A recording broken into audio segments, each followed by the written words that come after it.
once made the mistake not recording, and I will never forgive myself for that. So Yeah, right. I tried to avoid that. So, there was like some revisions to the questions that I sent you, but it was mostly, I think you mentioned at one point that it was the wrong journalist that I was quoting, but I think that was, No, it's not that. The way I've written it in the book, I can see why you'd come to that sort of conclusion.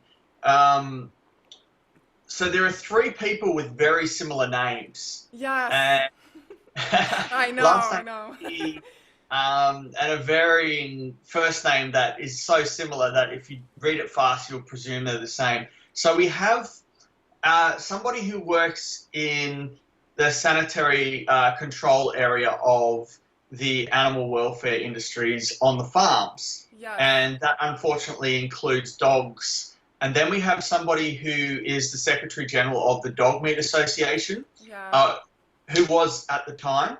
And he's not involved in the investigations at all. He's Oh, just no, an no, that I'm very clear on. I think his name is Choi, although you're supposed to yeah, pronounce it a little bit yeah, differently. I yeah, have the American pronunciation, yeah. but I think it's Tai Hoon Lee. I don't know if I'm pronouncing his Definitely, name properly. definitely. Yeah, yeah. He's Don't your worry, I don't pronounce partner. it. Hmm? Yeah, I don't Yeah. pronounce it correctly either. Okay. If ever you need to correct me, go ahead, feel free. There's uh, no sure, problem. I have no ego in this. I'm just trying to yeah, do right. this for the animals.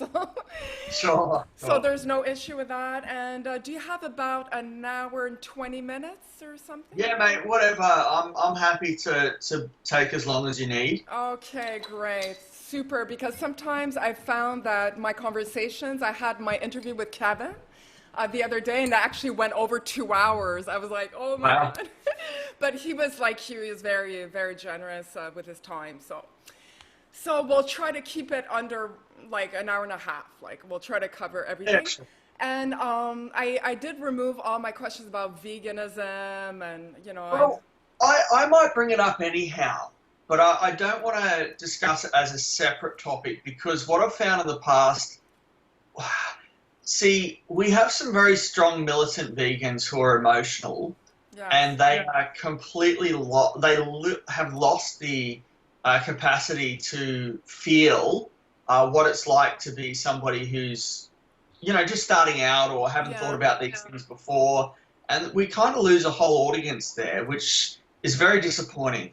Yeah. And if you don't think the same way as them, they kind of see you as the enemy and they start attacking you, Yeah. which is what I've found in the past as well, and that's happened directly to me. And I just prefer not to continue to. Engage. Yeah, you don't want to engage in that kind of debate because it's like keeping it alive, where we can Yeah, just say our statement or opinion and keep it like short and exactly. sweet.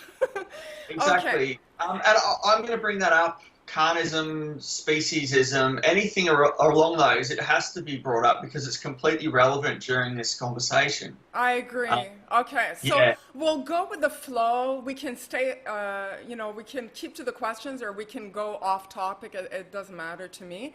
I just want to try to cover some of your book because I read it. yeah, It's super fascinating, frankly.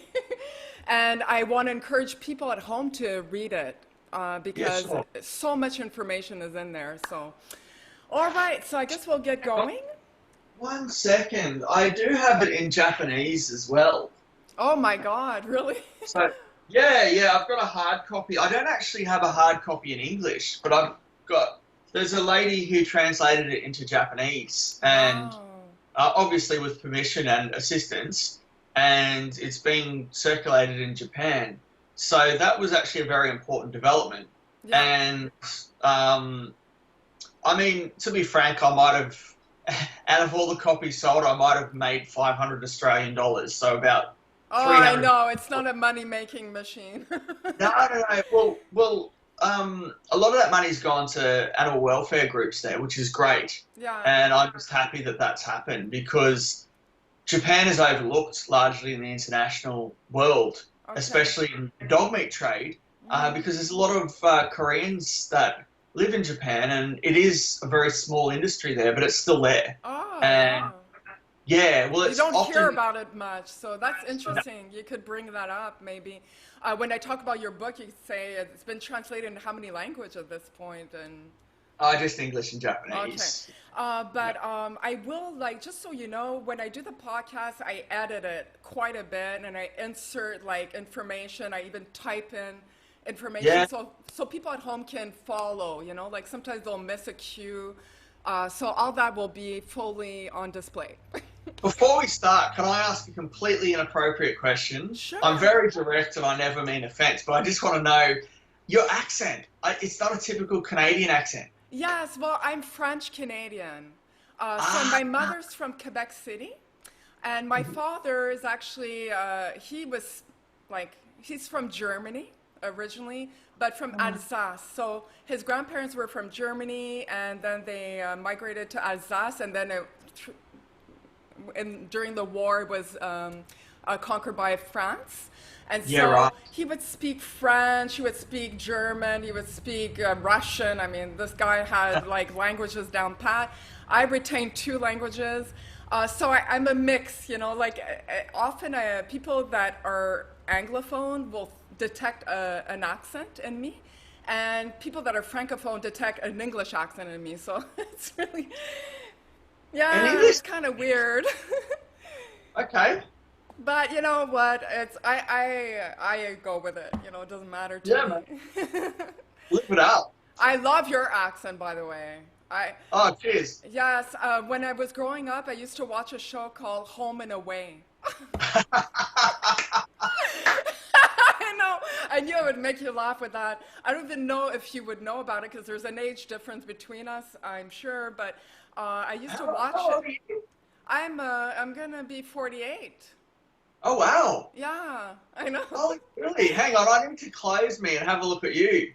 No way. For a Western woman, you look so young for a Oh, 48. thank you, thank you. Well, it must be the plant-based diet Oh, yeah, let's just say that. I and thought you were around yoga. 30. And yoga. I started doing Really? yoga about like 12 years ago, and I love it. Right. Keeps you Yeah. young. Oh, I just want to say, by the way, all these things you see in the background here, they're toy guns. They're not real. Oh, okay, no worries. I'm not judging. I did try to cover them a bit. Can you see them properly or not really? For me, it just looks like a bunch of rackets. I don't even know what it is. So, if you're afraid people will judge you, then maybe cover them. Yeah, yeah. Oh, I don't really care about that. I just don't want the wrong message getting out there. Because, Yeah, like, that's it. I'm just originally gonna I go got. hunt my meat. I'm originally, vegan, but originally, I got these for narrative film, for fiction film. And then oh, I started running around and playing the gel balls. ah, They not shoot like sure. water crystals. So Okay. we actually have tournaments where we run around and shoot each other with these gel. Oh, okay. So we have laser tags, so maybe it's Yeah. something similar. This Okay. is the same, but it leaves bruises and stuff. Oh, Yeah, it's a little rough, a little bit rough. not really. I mean, yeah. Anyhow, let's get into it, mate. All I right, let's got me get covered. We're going. all good. So I'm gonna introduce you, and we'll just go with the flow, Sure. and interrupt whenever you want. Yeah. So, on today's podcast, we have James Hyams, who's an investigative journalist and documentary filmmaker who worked for the Korea Observer in South Korea as deputy editor. He is married to a Korean and currently lives in his home country of Australia. James is the author of the book and film titled Dog Meat Professionals, which is a long-form documentary. And he also directed the short documentary called Korean Dog Meat Expose that was shot on a smartphone by Kevin Leahy and AJ Garcia, who were investigators for CARE Korea at the time. So welcome to the show, James. G'day, nice to be here. Yay! I'm so glad you accepted my invitation because your book, I purchased it. And for anyone at home, please go see it on Amazon. It's available. I bought it there. You can buy on Kindle. It'll cost you next to nothing. And it has so much information. I've learned a great deal. The book was published in 2017. And it was basically the book and the film are both based on an 18-month undercover investigation of the dog meat farms in South Korea. So during this time, you were tasked with investigating the top-line farms, meaning the large-scale dog meat farms of South Korea. So I'm curious, were you working for CARE at the time, or you were doing this for the Korea Observer? I'm not sure. So it was completely independent to CARE. So I suppose I should start with the genesis of the idea to do the documentary. So as a journalist in South Korea, I came across a number of issues that I thought needed attention. And one of those was, of course, the dog meat trade and animal welfare issues as well. So I started covering those quite strongly. And in the process of doing that, I met AJ Garcia. And I interviewed AJ. Actually, to start with, I used a little bit of public domain footage. And at the time, I wasn't aware that AJ had actually filmed it. And he got back in contact and he said, yeah, that's my footage. Oh. And so that's where we went from there. Because there's only a few seconds of footage just to demonstrate that, this was real to people from the outside world. Because a lot of Westerners... Sorry, you go. Maybe for people at home that are not familiar with AJ Garcia, can you tell us who he is exactly? Oh, yeah. So at the time, AJ Garcia was the president of CARE, and I'm not entirely sure how to describe it, but he was doing an undercover investigation with CARE. They'd come to the tail end of that, they'd finished that. Okay. And I took it upon myself to start reviewing what they'd done and building on top of that. So that was a process. It didn't happen all at once. It kind of sounds neater than what it was. But, I met up with AJ. We spoke about the industry. I wrote a few articles. I started interviewing some people from HSI who did the rescues. Right. Started talking to a number of the different groups there, the Korean groups that don't speak English, and then we went through the process of trying to understand the issue properly. And partway through that process, we decided that there's more to this and we should be doing a wider range of things on this, including the documentary. And what year was this, taking place? I think or around years? Years actually. Yeah. I think around 2015 was when that started, and it didn't end until late 2016, early 2017. 2013 to 2017, so that's 4 years. 2015, I think, to 2017. Oh, okay, my apologies. See, what happened, AJ and Kevin started theirs 18 months before we did. So what happened, they did an 18-month investigation, and then we started building on that investigation. Mm-hmm. So the very first thing that we did, and when I say we, it was Taehoon Lee and myself. Now, Taehoon Lee he was the founder of the Korea Observer. Yeah, okay. A member of the AAJA, Asian American Journalists Association, which in the end I ended up joining as well, even though I'm obviously not Asian or American. Why not? It helps to be part of associations, right? you get to connect with people. Exactly, and I think through that, more than half of us weren't Asian Americans, and I think it was more about supporting those people who were part of that minority group in Korea. Yeah. Anyway, moving beyond that, we started driving around and going to a lot of the farms that AJ and Kevin had visited previously on the mainland that was within about 3 hours drive of Seoul. Right. And what we found is there was a lot of information there that was old, and things had changed, and some things hadn't. For example, some of the largest dog farms had gone. Some of the smaller dog farms had expanded substantially. Oh, wow. And some of the smaller dog farms were still there. We started entering a lot of these farms, some of these farms, at night time with Taehoon and I. Yeah. Just to try and verify some of the information and the content that we had in the documents from CARE.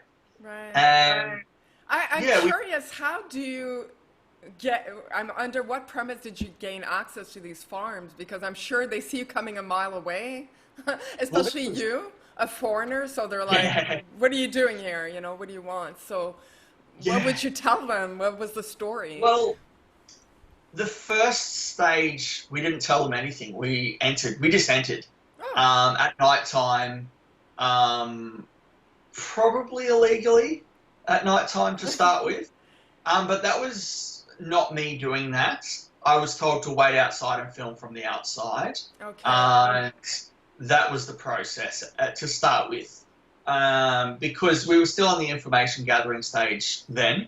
Okay. And someone like myself, if I was entering in court, then I would be removed from the country, basically. Oh, yes. And Uh, maybe not so nicely. yeah. Well, yeah, I'm not sure about that. Right. It didn't happen. So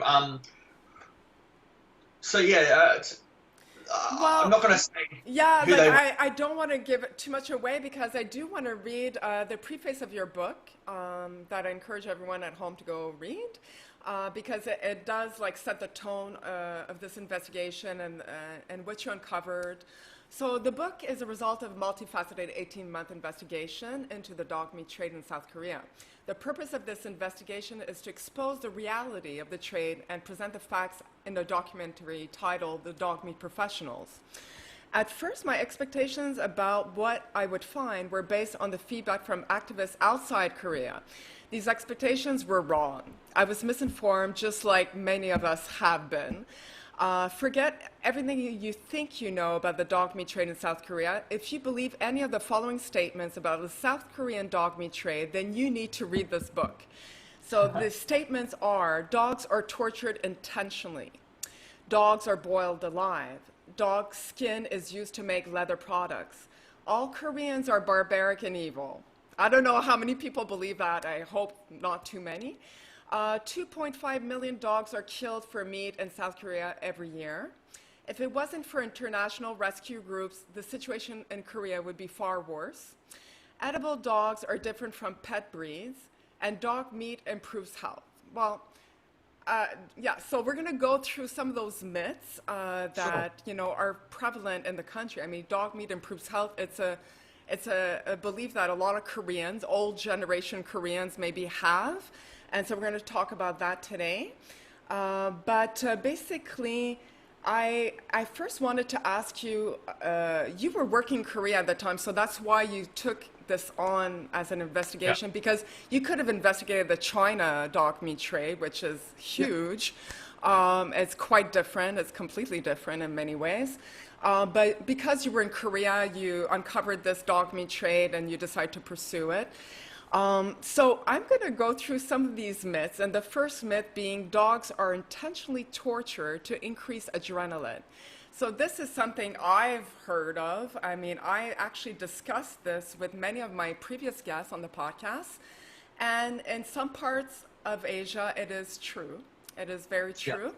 But I want to ask you, because you had the opportunity to interview the Secretary General of the Dog Meat Association during your time, and I would like for you to mention why you came to that conclusion. What in that conversation led you to believe that they don't torture dogs intentionally in South Korea?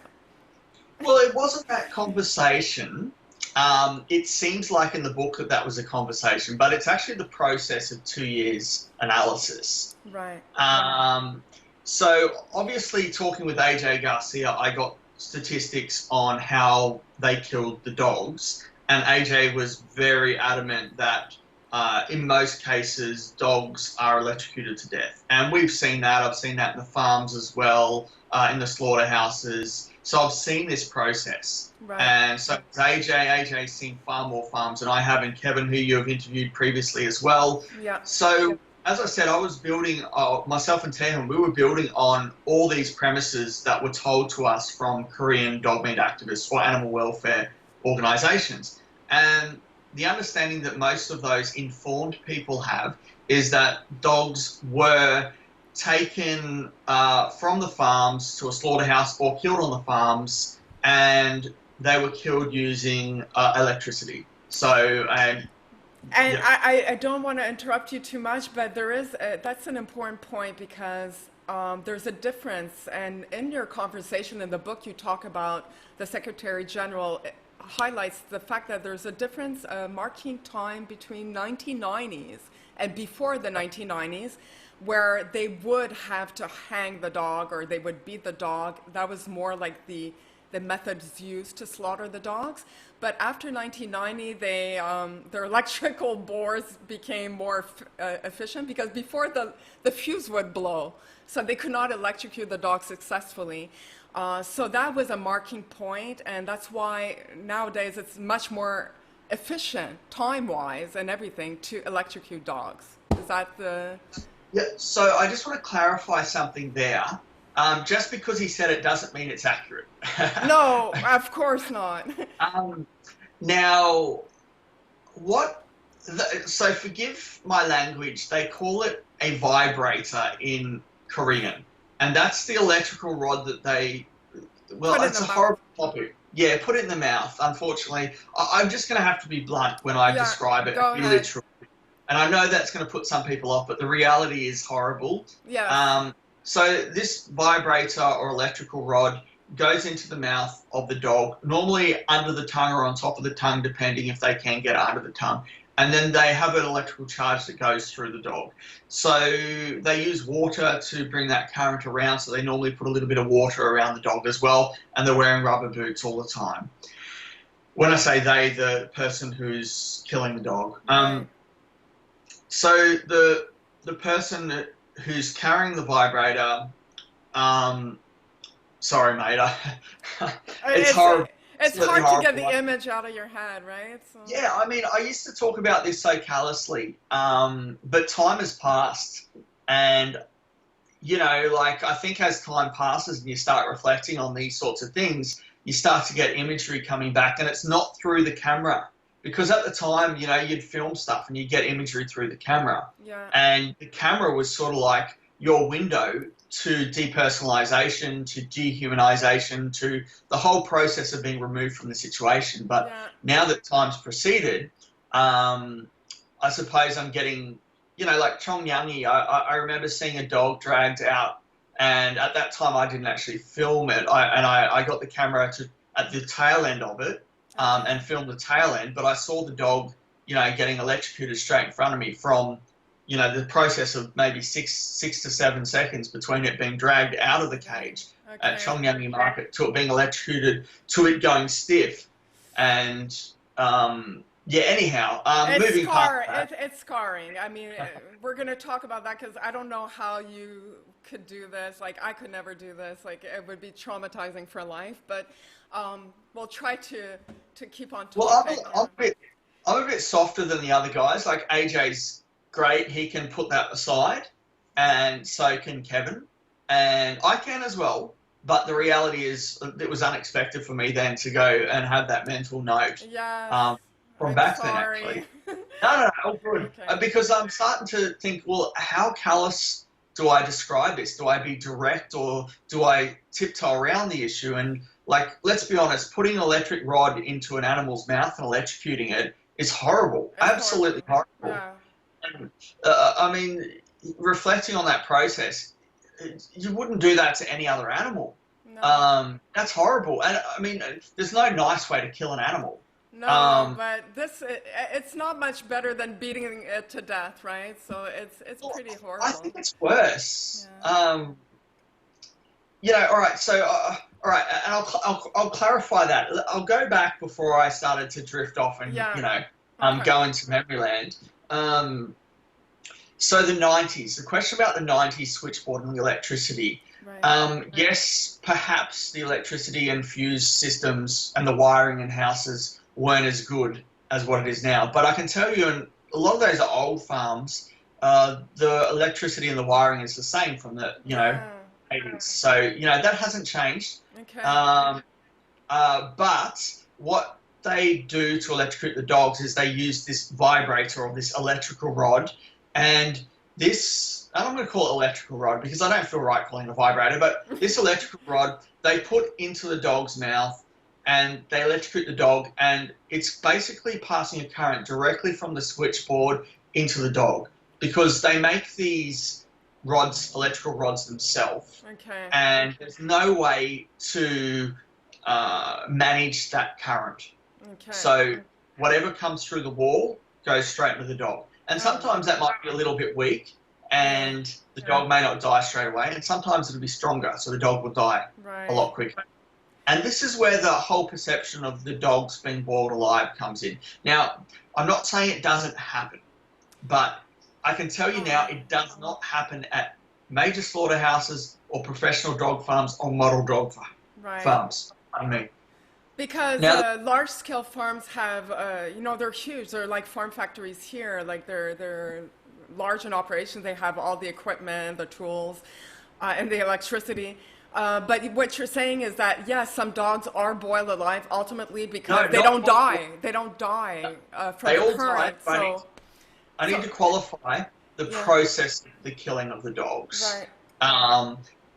And that's a very important process to define the difference between the categories of dog farms. Okay. Now, if I go through the typical slaughter process, done most of the time, a dog will be electrocuted. It'll be separated from the rest of the dogs, and in a place that the dogs theoretically can't see or hear the other dog. Now, in practice, often they can hear, and sometimes they can see. They put the rod inside the dog's mouth and electrocute the dog. The dog goes stiff. Sometimes the dogs have convulsions. They leave the rod in the mouth for about 12 seconds-ish, sometimes longer, sometimes 20 seconds, until it's clear that the dog has lost consciousness. And this is why I say it's probably worse than being hit over the head, because if a dog is hit over the head with a metal bar and hit over the head properly with a metal bar, quite often they lose consciousness with one bar. Yeah. Whereas having electricity pass through your system for several seconds, it's bad. I mean, there's no nice way to kill an animal. It's not a pretty picture, that's for sure. No. And then after the dog has lost consciousness, it goes very stiff, goes into rigor mortis very quickly, or possibly rigor mortis, it looks like it. Right. When the dog goes stiff, the person killing the dog, obviously they've done this many times, and they kind of recognize that moment that the dog stops, you know, breathing. Yeah. And then they pick them up and put them into a slurry of hot water. Now it's hot. It's not boiling at all. Okay. So this is where the boiling alive thing might come in, because you quite often in winter or in colder times you see this steam coming off the water all the time. Yeah, the temperature difference. Condensation. Yeah. Exactly. So you get a lot of this steam coming off, even in the warmer months, because the water's, I'm going to guess it's about 50 degrees. You know, it's warm enough to soften the hair, and that's what they're doing. They're just trying to soften the hair on the dog, because the next step is taking it out of that warm water, and it's not on there very long, and putting it into a tumbler. Now, we call it a tumbler, where it just goes, well, it doesn't just, it unfortunately goes around and around inside this machine. And this machine has prongs on it, and they're somewhat hard, but not that hard. And the process is to turn the dog and rip that hair off. Okay. So by the time they come out of that machine, the hair's off. Now, I have seen a few times when those dogs have seemingly moved in that hair machine. But it's unsure whether or not they were still alive or whether it's nerves. Yeah. And this is more than likely is nerves, because the brain is active for about 6 minutes after a electric. No, that's right. Like we've seen it, like in like some shows, you know, investigative shows, you know, where crimes and like, yes, you can have nerve reaction after you've passed on, you know. So. Well, it's quite common actually. Anyone who's done investigations knows that after the moment of death, if there is a blunt head trauma or electricity passing through the body, quite often the brain is active afterwards, and as a consequence, you do get a lot of this shaking sort of thing. Right. And I've seen that. on footage that AJ's done and in person as well. And the reality is that, well, it's regardless, it's horrible. Whether or not the dog is still alive at that process, it's horrible. But I haven't seen a dog regain consciousness. Not in South Korea, of course. We've seen it in China. We've seen it in Cambodia. You know, I've seen some footage from the Vietnam where that's been the case as well. But I've never heard of or seen that in South Korea. Yeah, okay. Well, at least that myth is dispelled. But your AJ Garcia did highlight the fact that smaller farms where you call them in your book rogue farmers. Rogue farmers being the old school, and they believe that the more beating of the dog gets, the more adrenaline, and they have that mindset where they want to inflict pain on the dog. But those are far and few between. They're not the mainstream, I guess. Okay, so what happened at the conclusion of the investigation and towards the conclusion of the documentary? I started to try to make sense from a holistic view of how to analyze the farms and put the industry in perspective in a way that most Western people will understand properly. Yeah. So what the categories became were model dog farms, professional dog farms, and rogue dog farms. So they're the three categories based on, you know, obviously the 18-month investigation that AJ and Kevin and Care did, and then the further follow-on from us, which lasted, well, 18 months as well. Okay. So over that 36-month period, we obviously got a reasonable understanding of the industry, and from that we can break down into categories. So those categories were, as I said, rogue dog farms right at the bottom, and professional dog farms and model dog farms. So when we met with the Secretary General of the Dog Meat Association, Mr. Che Young-in, he decided that he would hook us in with Dr. Dog Meat. And what is Dr. Dog Meat? Yeah, so there's so many things. We'll come back to Dr. Dog Meat. I've got his book here and that sort of thing as well. Okay, thank you. We'll come back to Dr. Dog Meat. That's a separate topic altogether, but it's something that's important as well. But Mr. Che Young-in thought it would be a good idea for us to see what the reality of the dog meat industry is. Okay. So consequently, he hooked us in with Dr. Dog Meat, who organised for us to go to a few farms, and we were taken on the journalist tour. So the journalist tour was, and they didn't call it that, I decided to call it the journalist tour, because they took us to model dog farms. And we saw through these model dog farms, and the farmers were proud of what they were doing. They were quite often nationalists, and they saw dog meat as part of their national identity as a Korean. And actually, I probably shouldn't put words into their mouth, but it was quite often an experience that wouldn't be replicable if we didn't have the Dog Meat Association on our side saying, well, yes, we will take you through and we'll show you the dog farms as they are. Okay. But when we went through these, I very quickly realized that these dog farms were very different from the other dog farms that we'd seen. So these were the model dog farms, the dog farms that I guess would be the elitist dog farms that were around Korea. As a consequence, we saw the best of the dog meat industry. And to be frank, it was no different from any other factory farm that we have in the West. Right. Like the best case pig farms, for example, would probably be similar. Okay. Yeah, so that was the model dog farms. As we talk more and more, I can go into examples. Well, and I am curious because you say model dog farms, what you witness is very vastly similar to factory farms over here. But the food portion, because there's a whole chapter on how these dogs are fed. And that, when I learned about this, I was disgusted because I first heard about it when I volunteered for HSI Canada.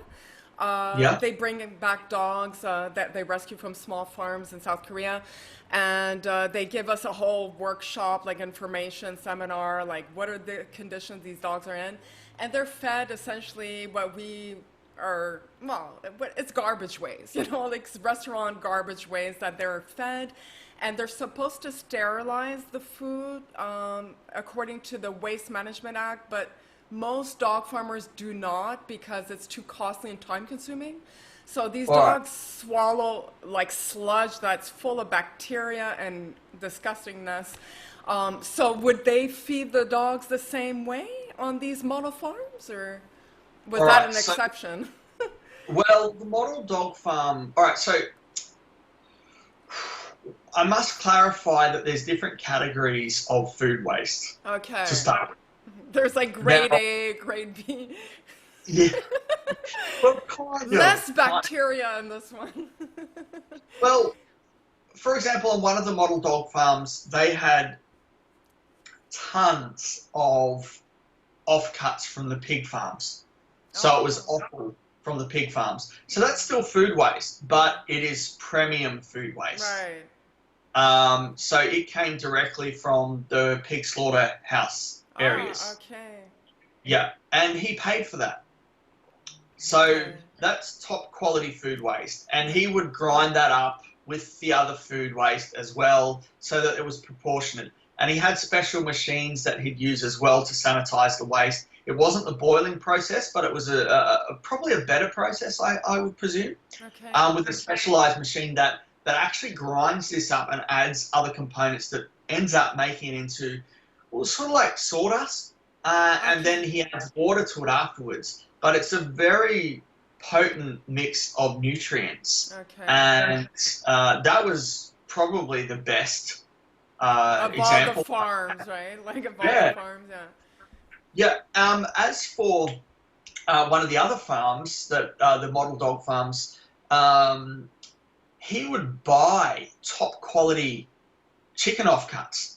So we've got chicken necks and chicken heads, duck heads, geese heads, all that, as well as premium grade chicken that he would grind up and feed to these dogs. Okay. And when I say premium grade chicken, I'm talking about the quality of what I would see. Like he said to me, to Taehun and me, but obviously in Korean, this, and he lifts it up, and I'm filming him, and it's raw chicken meat. And I thought he was going to take a bite of it, but he was picking it up, saying, "This is top quality. We could take this in my house and eat it." Wow. And I was having a look at it, and I couldn't see any difference to what we'd buy in the supermarket. And what do you think, like for them, they take pride and really giving like the best dog meat available on the market. It's from our farms. We feed our dogs properly. Yeah. Are the conditions on these farms better? Because I know that most dog meat farms, they're outside in shelters and wire cages, elevated wire cages. So the dog, if it's minus 40 outside, the dog, that's what they're exposed to. There's no protection or very little. All right. So once again, on the model dog farms, Yeah. they have various systems to keep the dogs warm. Okay. So for people who have no idea what the dog farms are like, I'll just describe the cage system, and Yes, then please do. Yeah, please do. if you prompt me to go back to the heating system, that would Okay, help. I'll do that. All right, so the cages, and this is just a typical professional and model dog farm. This is not the rogue dog farms. No. But for the typical professional dog farms, the dogs are sitting above the ground, sometimes 30 centimeters, sometimes a meter above the ground. So they're in cages above the ground. So if you picture a rod system where metal rods are in each corner of the cage, and we have a long row that might be 100 or 200 meters long, and we have meter cages by probably 75 centimeters. Do you guys work in centimeters and meters? Or inches? Yes. Centimeters and meters is fine. Okay, all right. So yeah, so a meter by about 75 centimeters Okay. tall in most cases, and probably between 30 centimeters and a meter off the ground. And these cages literally have holes in the bottom of them and the sides and the top. And as a consequence, it can get very cold. I mean, obviously you've got air coming through those cages, Yeah. and when the dogs go to the toilet, it falls through those holes in the cages as well. And when it comes feeding time, the farmer on the professional and model dog farms, they normally have like a hose that runs into like a reverse cycle vacuum, and I'm going to call it that. It's huge. It's quite expensive, but they literally blow the food into the cage into like a bowl. So inside those cages, they only have one bowl. Okay. And because what they do is they normally feed the dogs once per day, and they will fill up that bowl normally about yay big by yay big. So we're talking 30 centimeters by about 20 centimeters by about 10 centimeters tall, and they fill it up once per day with this food waste slop, which is full of water. So yeah, they mix water because they don't give them water. Like no dog has a separate bowl of water. It's really like a sludge, you know. Yes. Yep. So they then eat that normally as quickly as it comes in, and in that process, like the doses, the professional grade dogs that are bred specifically for the professional dog farms and the model dog farms, those doses are so a doser is it's like a bull mastiff. Yeah, sort of like a mastiff. Yeah. We'll say a bull mastiff. I mean, it's a mixture of the different mastiffs. It will consume that sludge, but quite often in that process, be licking the cage afterwards because there's leftover food waste on the cage, and push its head and its eyes right up against the rusty cages. So even in the model dog farms, probably 1 in 20 of these doses, or these mastiffs, but I'll call them doses because that's what I'm used to calling them. They have eye conditions where their eye starts to bulge. Yes, And we noticed that in pictures. They're red eyes, and like, so I was wondering what was causing that. I thought it was an infection. Obviously, it is an infection, but that's what it's caused by. Okay, so it's endemic in that breed. But obviously it needs to be encouraged and not treated. And most people who take care of mastiffs in their homes or in their properties, they're already aware of these issues, and they take good care of their dogs, and they prevent these things from happening by just natural basic care, like washing the dog, for example. But what happens, these dogs quite often have that much of an appetite, and they're not being fed properly. Once a day is nothing. Yeah, and quite often they get these infections around their body, but specifically the eye is where it shows. So it can just be a problem as a result of poor health. It doesn't have to be rubbing up against the cages and that sort of stuff. But also, you mentioned like the cages are elevated, and often there are stories of cages. So there's like piled up one on top? Not often, okay? And it happens somewhat often, but not often. Okay. Like there are a lot of examples where professional dog farms, they want to expand, but they don't have the ability or the land to expand, or they have a very sophisticated system where underneath the cages they have these rolling. They roll the feces over or something. So at the end of the cages, under the cages, they have this system where the poo and that gets pushed to the end of the row and onto the ground or into a wheelbarrow at the end. So that's a very sophisticated system. And most professional dog farms have something similar to that. Well, actually, I shouldn't say most, because I'm speaking on behalf of, probably 10-odd thousand farms, which isn't true. From a lot of the ones we saw, they did have a system where they did remove that waste. In the model dog farms, it was a very expensive system and a top quality system with high technology. But in saying that, because they put a lot of money into this waste removal system and also the waste decay system and waste processing system, they then try to maximize the amount of dogs per meter. Right. As a consequence, they don't reduce the cage sizes, but they go up. So what we have in some dog farms is stacked cages on top of each other.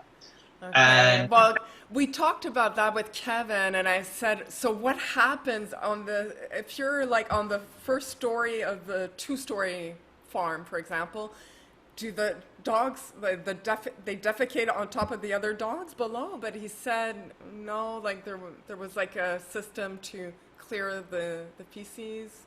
Or I'll let you speak about that. Like, what well, happens when they defecate, like, and you're on all, top of all, other I, dogs? all I can speak about is what I've seen.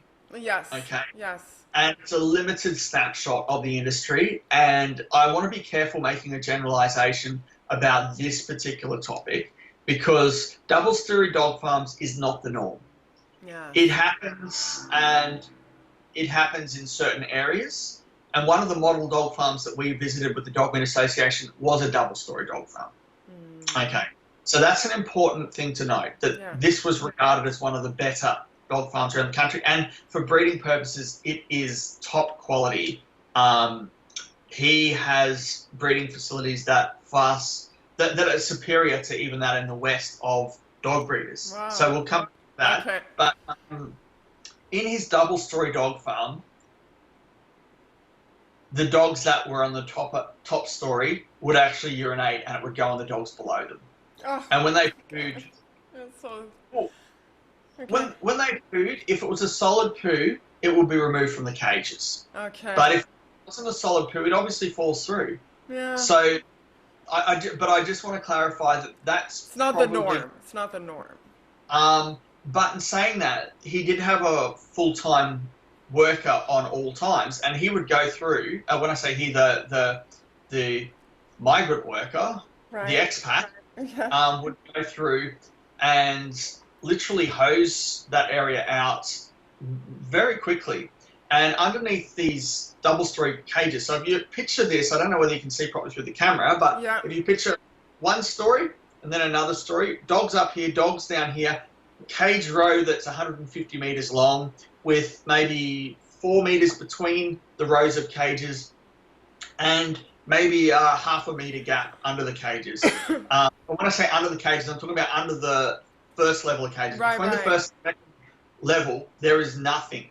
Like it is literally. So they're elevated wire cages, so they're never touch the ground. Yes, that's what you're. Never touch the ground. And when the dog goes to the toilet at the top, it obviously falls through to the bottom.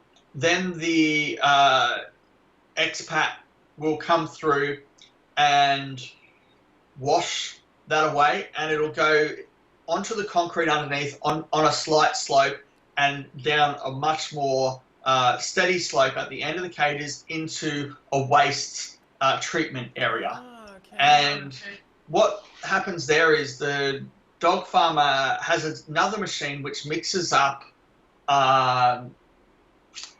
something.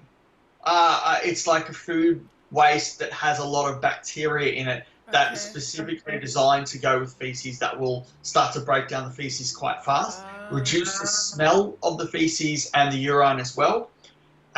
Because one of the biggest problems these larger dog farms has is smell. Oh, yes. And the local residents hate the smell. Everyone agrees on that. Like the stench, you can smell it miles away. It's very potent. So on these model dog farms and some higher level professional dog farms, they treat it very well. And the smell isn't that bad. Like on this farm, the smell wasn't that bad at all, actually. Oh, thank God. And you can stand next to this space, which is probably about 50 meters by 100 meters, where they treat the feces and urine, and you couldn't smell it that much at all. It was quite sanitary in that regard. Right. And they mix it with sawdust and other powders, maybe lime or something, I'm not entirely sure, and the smell is reduced and it becomes fertilizer. Well, that is the model farms, right? That you just described, and then there at the bottom there's the rogue farms, and I'm sure it's you would corroborate with this because the feces pile up, and finally the dogs are surrounded by feces, and Yeah. you know, you can just imagine living life surrounded by your own feces. It's not Yeah. pleasant, and Road dog farms are absolutely atrocious. They are next level disgusting. yeah, Um, when we went into Dog Valley, we saw some of the professional dog farms in Dog Valley, and we had to do, well, literally just entries. We did take an inspector with us who left very early on because he didn't want to be there and he didn't right, want to be inspecting farms, and we kind of forced his hand to put him in a position where he had to inspect the farms. okay, And he left after being abused on the first farm by the dog farmer because he wouldn't have anything to do with them inspecting. they're very aggressive, yeah, I guess. Well, not all of them, but only some of them. But I understand. I mean, we rocked up, we drove into his farm. We actually, I won't talk about that. We drove into his farm and we took Kara with us, which is an animal welfare association. Yeah, And there was probably about 10 people, as well as an inspector, myself with a camera on my shoulder, Taehun, another Korean videographer there as well. And on that day, we weren't with Al Jazeera that day. Anyhow, on that day, we got out of the car and literally started filming immediately. Anyone who just yeah. rocks up my place, enters my backyard, starts filming Yeah, with 10 you people. feel threatened. I'd be Yeah, unhappy you with. feel threatened. Yeah. So.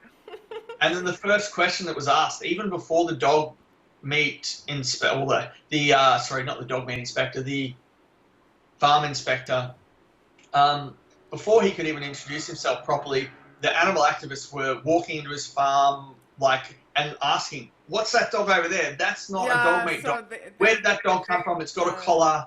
And straight up, he's on the defensive, and he got of angry, course. and he ended up pushing me. I was just filming, and I was quiet. I was just observing as a silent observer with a camera on my shoulder, and he started pushing me. Yeah, And I guess it was easier to target me because I'm a foreigner, yeah, and I look different, and I'm, well, it makes sense for him to yeah, start yeah, pushing. yeah. Like, what are It's you not going doing to. on my farm, you Westerner, you foreigner? Yeah, Yeah, yeah. exactly. You get So, off first, and then I'll talk to the Koreans, sort so of that thing. visit was not too long.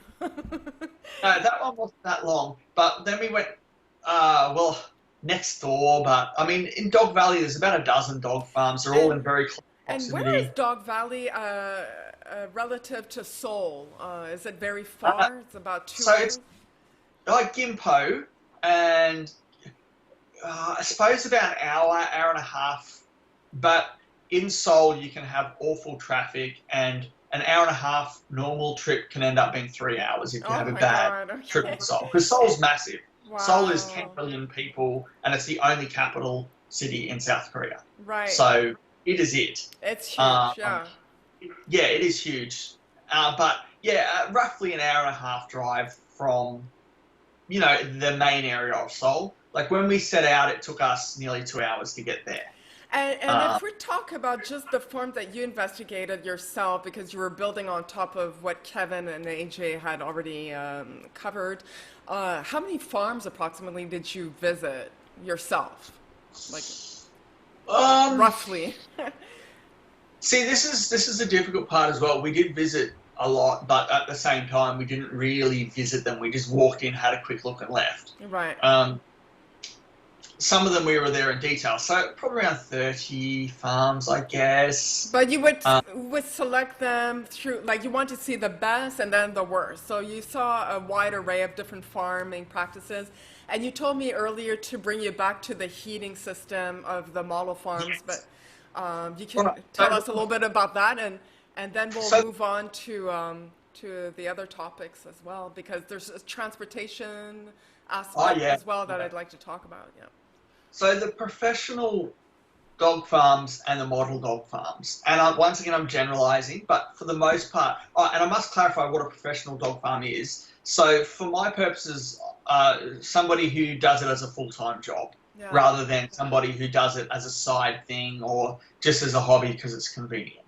And for the most part, the professional dog farmers were having, say, 500 dogs or more. Right. And that's the division that I ended up making is the 500 dogs, but it wasn't always 500 dogs that I'm referring to. So sometimes it can be 200 dogs, but they do take care of them in a professional capacity. Right. All right, so moving back to, now we've got that out of the way, they're basically using it as their main income stream, and they're putting their time and effort into the care for the dogs to try and, they're normally part of the Dog Meat Association as well, so that's a formal association just for dogs and just for dog farmers to join, and those farms normally exclusively only raise dogs. So that's the professional dog farmer. So those cages are off the ground, like I mentioned earlier. Excuse me for 1 second. Of course, go ahead. And those cages are off the ground. We have our rows of cages, normally 500 to 2,000 dogs for the most part. And each one of those cages normally has like a vinyl covering that's... like a tarp type thing. But those are removed during the summer for the most part, or left on the top so that the dogs don't have direct sun. And then those tarps are rolled down the side and to the ground, and a heater is put inside the cages. So those heating systems, those mats, they heat up, and the dog then gets warm. It's like an ondol system, like an underground heating system, like that they use in the houses. So those are the best conditions you could possibly have on a dog meat farm. I would say that's typical for professional dog farms. I wouldn't say that's the best. Now, the best conditions are, well, I hate saying the best conditions because it's horrible, but it is better than what it could be.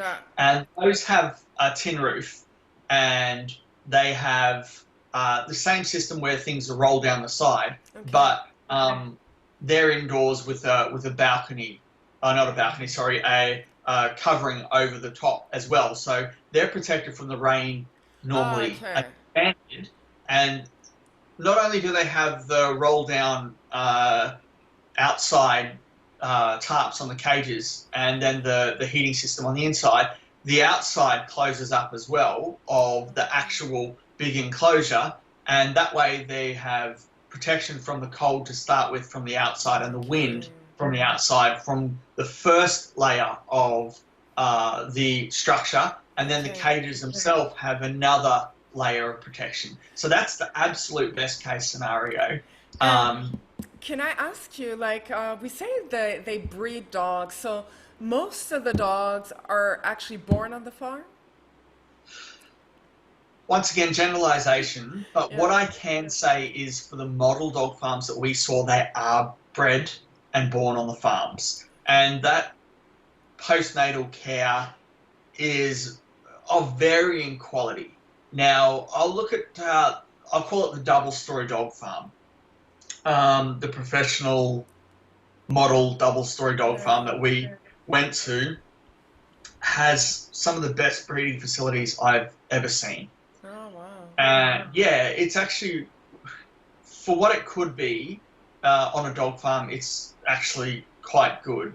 So it's in a separate building that's purpose-built. It's indoors. It has heating elements on the inside, so it's in a structure that's purpose-built with its own lights that keep the place warm in winter, and they're protected completely from the elements. So these mother dogs, as soon as they're pregnant, they get separated and put into their own cage that, for the most part, has a floor on. So we've got a 2 meter cage by probably your 1 meter tall and then 1 meter deep, and one side has a solid floor on it, and then the other side has a cage system where feces and that falls through.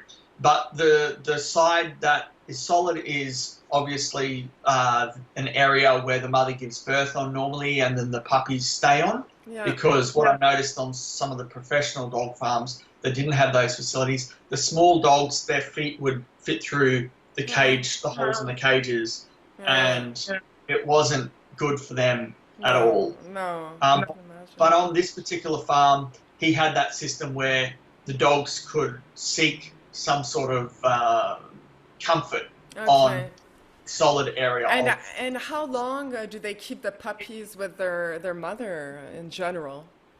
All right, so it varies, but Yeah. this particular place is normally between 3 and 4 months. Okay. So he did say, I think, 10 to 12 weeks. Mm. But I did see some dogs there that looked a little bit older than that as well. And I think because he's a unique situation, he's probably the model situation. I think he does it, even though it has that general rule. I think he looks at individual dogs to try and determine if that individual dog is ready. And Okay. if you've been doing this most of your life, you kind of understand when that time is. So Yeah. I think he fits into that boat. So obviously they do their own medical and veterinary care there as well. They give the dogs their injections themselves, and they know how So to do. it's kind of illegal, isn't it? When you're No, not a no, vet, when it's you're, completely. it's legal. Okay. Yeah. So they're allowed to give those injections. Okay. There's nothing illegal about that. But over And here, if someone was to administer a vaccine and you're not a veterinarian, I don't think that's legal, right? when you say over here, I'm assuming you mean Canada, and Yes, you well, know, Canada, the rest of the world. well, for the most part, in Australia, there were certain veterinary procedures that were quite small scale that you could do. Vaccinations was not one of them. Okay, Okay. With a needle, you weren't allowed to, in Australia, you're not allowed to administer right. those sorts of needles yourself without the right training, of But course. we're talking about the best of the best farms out there right now. So I don't want to get too delve too much on that topic because these are maybe yes what they're aspiring to be the large scale Exactly. farms. But let's not forget that most of these farms they don't have any veterinary Nothing. care, nothing. Nothing. It's horrible How about conditions. So how about I just finish up about the puppies and the birthing facilities on the model farm, and then I go through the processes of the other farms for the same well, thing. I'm just looking at the time. We're already at an hour mark, and Now, I totally want to ask you about like the history of dog meat. I want to cover all these other topics. So I think, yes, finish up on the puppies. I want to ask you how long they keep them on the farms. Typically, I think it's a year until a year old, and then they go for slaughter. Then we can yeah, talk about the transportation aspect, yeah, yeah, and then move on to my other questions about the legal yeah. Right. status and stuff. So. All right. So on this model dog farm, the double story, 7 out of 10 of the puppies would make it to the 12 to 14 month mark before they went to slaughter. Okay. So that's a very high, 70% is a very high birth and life rate, um, even for Western standards of puppy farms. Yes. Uh, Often they don't make it, right? So yeah. yeah. And these puppies are very healthy, very big puppies, and he's very proud of his puppies. Like people, other professional dog farms sometimes buy puppies off him to raise them on their farm. Okay. Okay. So while a lot of dog farms from the professional dog farms and above will raise their own dogs, sometimes they buy in bulk orders of puppies. Okay. And that they would go to people like him and try to offer him top dollar because they know that his dogs are prime quality breeding stock. Wow. Uh, yeah, that's basically it. So Okay. at the 12 to 14 month mark, they often are sold to go to slaughter, and the docet dog, what they say is that the best time to kill that to get A grade meat is the 15-month mark for slaughter. And are the dogs typically slaughtered on the farm, or are they transported? Because I'm trying to get the picture about the transportation aspect, which I read in your book, and it's pretty bad, the way they are transported.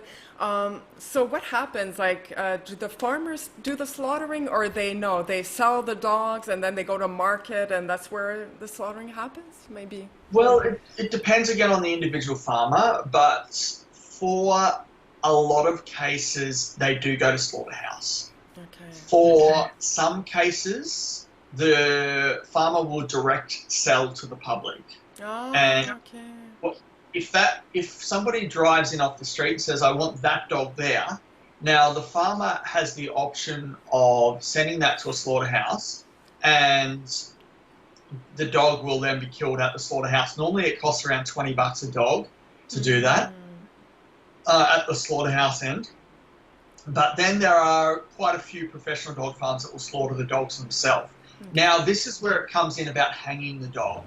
If somebody comes in and says, I want that dog hung, then most often the dog farmer will have to kill the dog themselves, because the slaughterhouses don't do that normally. Ah, okay, that's interesting. Yeah.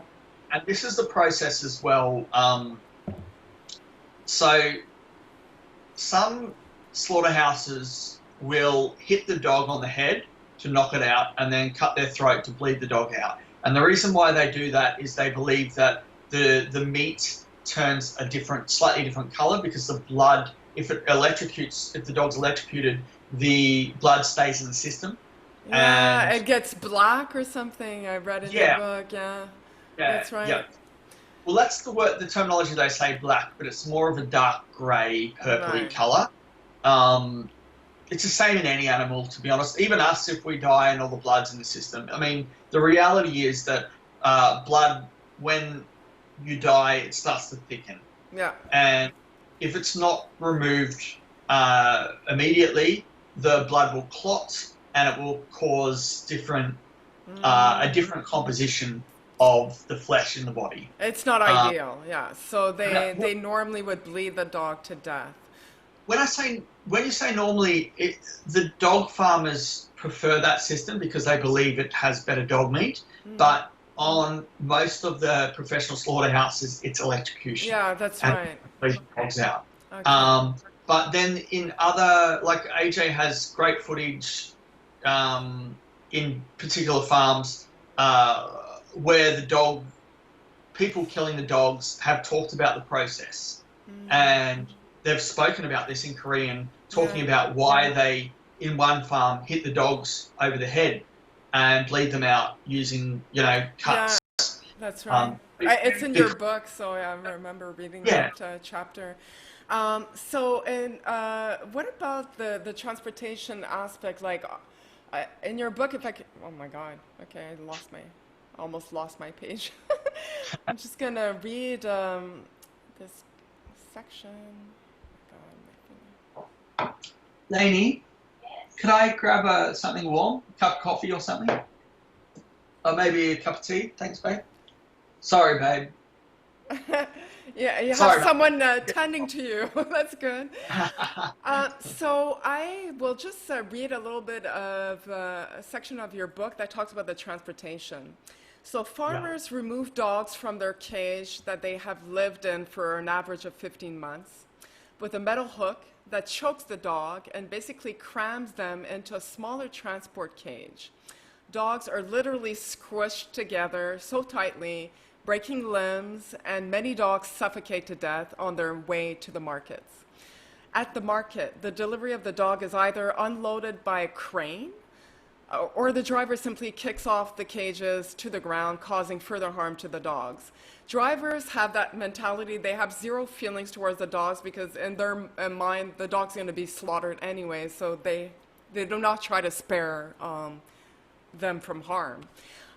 So this is a situation where the dogs are transported to a marketplace, like we had Gupo Market, I guess, Moran Market. Is that the situation? And then some people choose their dog. They're in cages and they say, I want that dog. And they basically slaughter them in front. It's like a live animal market, I guess. It is a live animal market. Now, I wouldn't say slaughter them in front of other dogs. That's not the standard. All right, so I spent quite a long time at Chongmyangyi Market. I would be there 3 or 4 times a week when I could, for half a day or a full day, sometimes longer. Basically observing what's happening there. I was embedded with Dasom, which was a group that had their headquarters literally in Chongmyangyi. And at first I'd go there with them, but later on I came back independently over and over again to try and verify, witness, and film independently as well. Because what I found is that I had a very different reception and experience there by myself to when I was there with a large group of Koreans yelling out, all sorts of slogans in A better Korean. experience, I imagine. When Well, you're on your own, you're a little bit more discreet, I imagine. it was mixed. No, I Yeah. was less discreet in a lot of cases actually, and I got a lot of aggression when I was by myself. Because Wow. when we went there with dust on, quite often the police were there as well, Oh, and wow. Okay. police would go there. Thanks, babe. The police would go there and um, make sure that if there were any pushing and shoving, which there was occasionally, that they would interject immediately, and they did. Yeah. Um, Okay. Keep the yeah, order. Keep the order. yeah, exactly. But yeah, so dogs for the process of going to market. Now, first I must clarify that the dogs that are going from the farms to the market, normally this is sort of the lower end professional, because you can only fit a few hundred dogs in these cages going to market. Right. And AJ and Kevin captured some phenomenal and frightening and scary footage at the same time of dogs being loaded onto the back of a truck. And this was at a facility that were exporting the dogs from Jeju Island to the mainland of Korea. Oh, wow.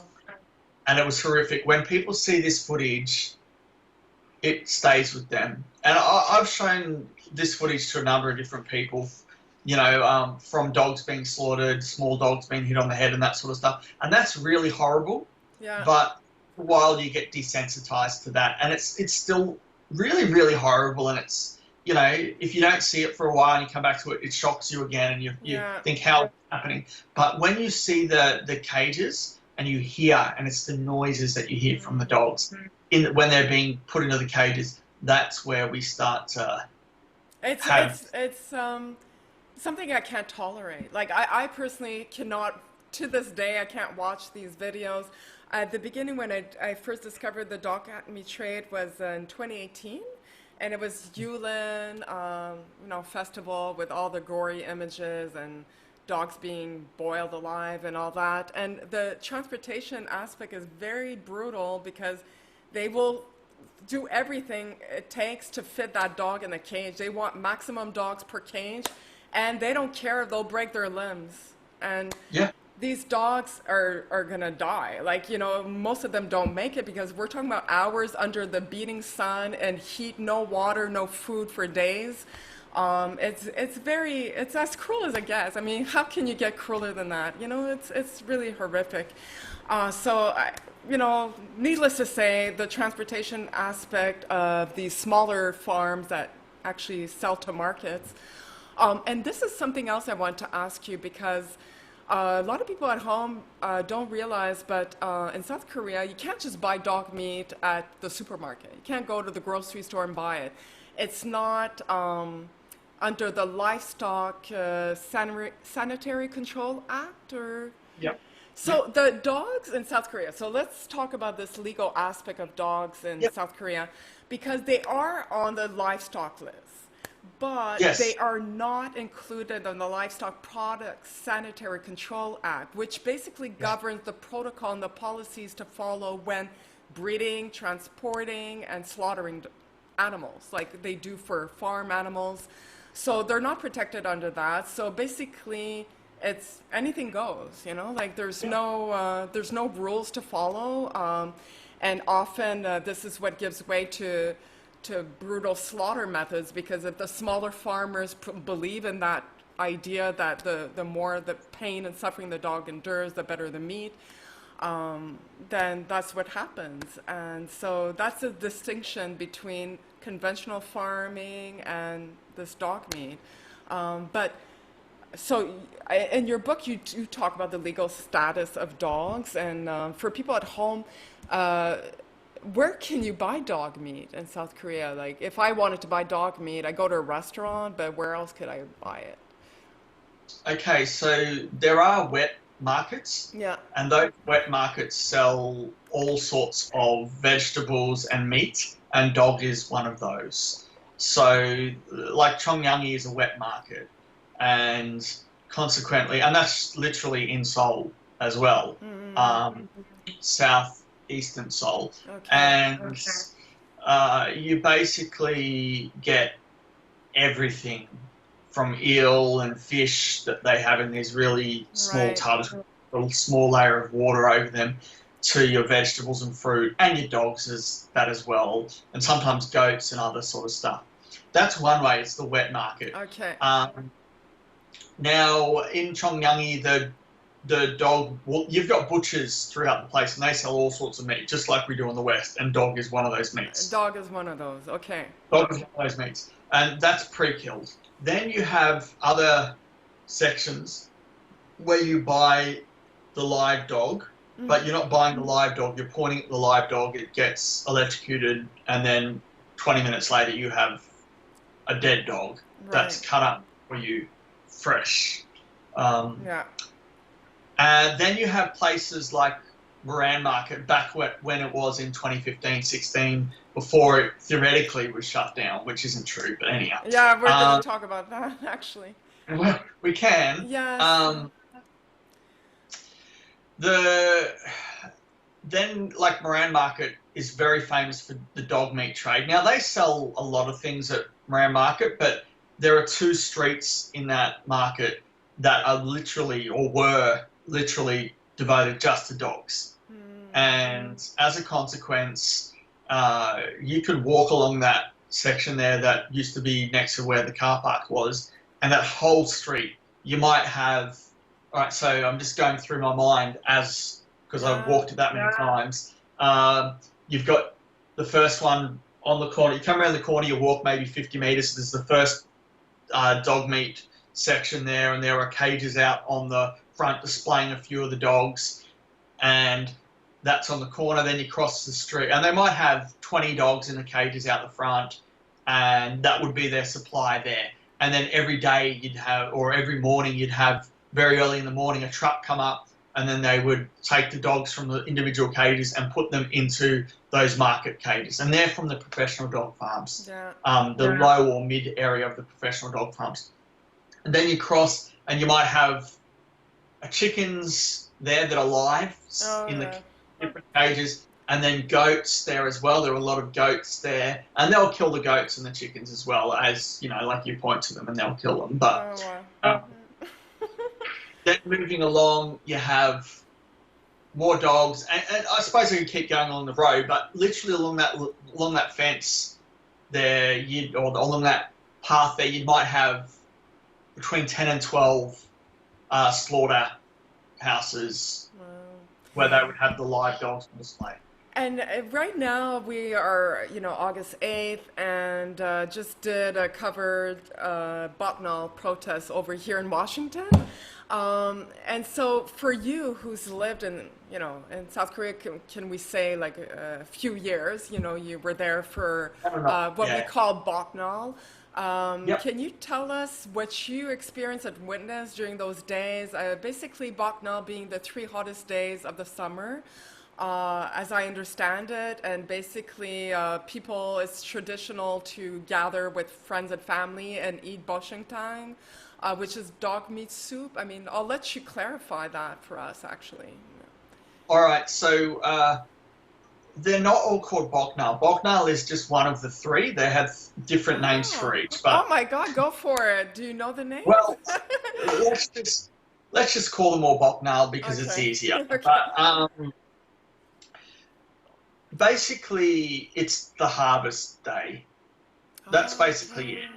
Okay. So people are celebrating the hottest, or theoretically what would be one of the hottest days of the year. And one of the premises is that you eat the hotter food, the soups, during that day to cool you down. And one of those things that the Dog Meat Association likes to circulate is that dog meat is one of those. Right. And as a consequence, people have been consuming dog meat for decades because of that. It cools the body down by eating dog meat, or is just the fact that you're eating something hot? Spicy? Well, dog meat. If you ask the Dog Meat Association, it's because of the dog meat. Okay, of But course. each one has the opposite effect. Like you eat it on the cold days, which is Yeah. bizarre. Um, but they also serve samgyetang at the dog meat restaurants, at the Boshintang restaurants as well. Samgyetang is like the chicken. It's a Yes, smaller chicken, yes, yes, that's and right. that's a chicken soup as well. And they use a whole chicken in that soup. Um, So yeah, I mean, it's not just dog meat on those days, but if you just listen to the Dog Meat Association, which kind of put that rhetoric out there that it's dog meat, it's just dog meat, and it's washing tongue, then that becomes the truth, and Right. that kind of has become the truth, I guess. It's not a festival though. It's No, not a that's it. festival. It's not like Yulin Festival where people have more like a festivities and all surrounding that week. It's Yeah, more tradition, I guess, that people keep. yeah. Uh, yeah, okay. So the family will gather and they'll have a meal, and one of those options is dog meat. And as a consequence, it has become dog meat for a lot of people. Right. Um, but quite often not the case. Like the younger people aren't eating dog meat, not the same level as the older generation. No. But we need to understand as well in South Korea, if the grandparents or the parents decide we're going to eat dog meat as a family, then you don't Uh, order. The oldest person, Yes, yes. I'm everyone. glad you brought that up because that's something that it's a notable difference between our culture, certainly, and theirs, Yep. is that over there you respect your elder always. The young people have that mindset that you don't disrespect your elder, and often when you go to a restaurant, the waiting staff were over here, they take each one's order. Like you decided, I feel like eating this sandwich, you know. Over there, they'll go straight to the eldest man at the table, and he decides what the group will be eating. So he does the ordering for the whole family or group, if you will. Usually. Yeah, But obviously every family is different, and things are changing actually. yeah. For example, with my wife's family, of course, the first elder brother would order, at times, but the consultation and sometimes the lady would order, Oh, okay. so So it's getting it's more probably, modern, a little bit I'd more say so. modern. But I don't think my wife's family is the best measure though, because they are quite.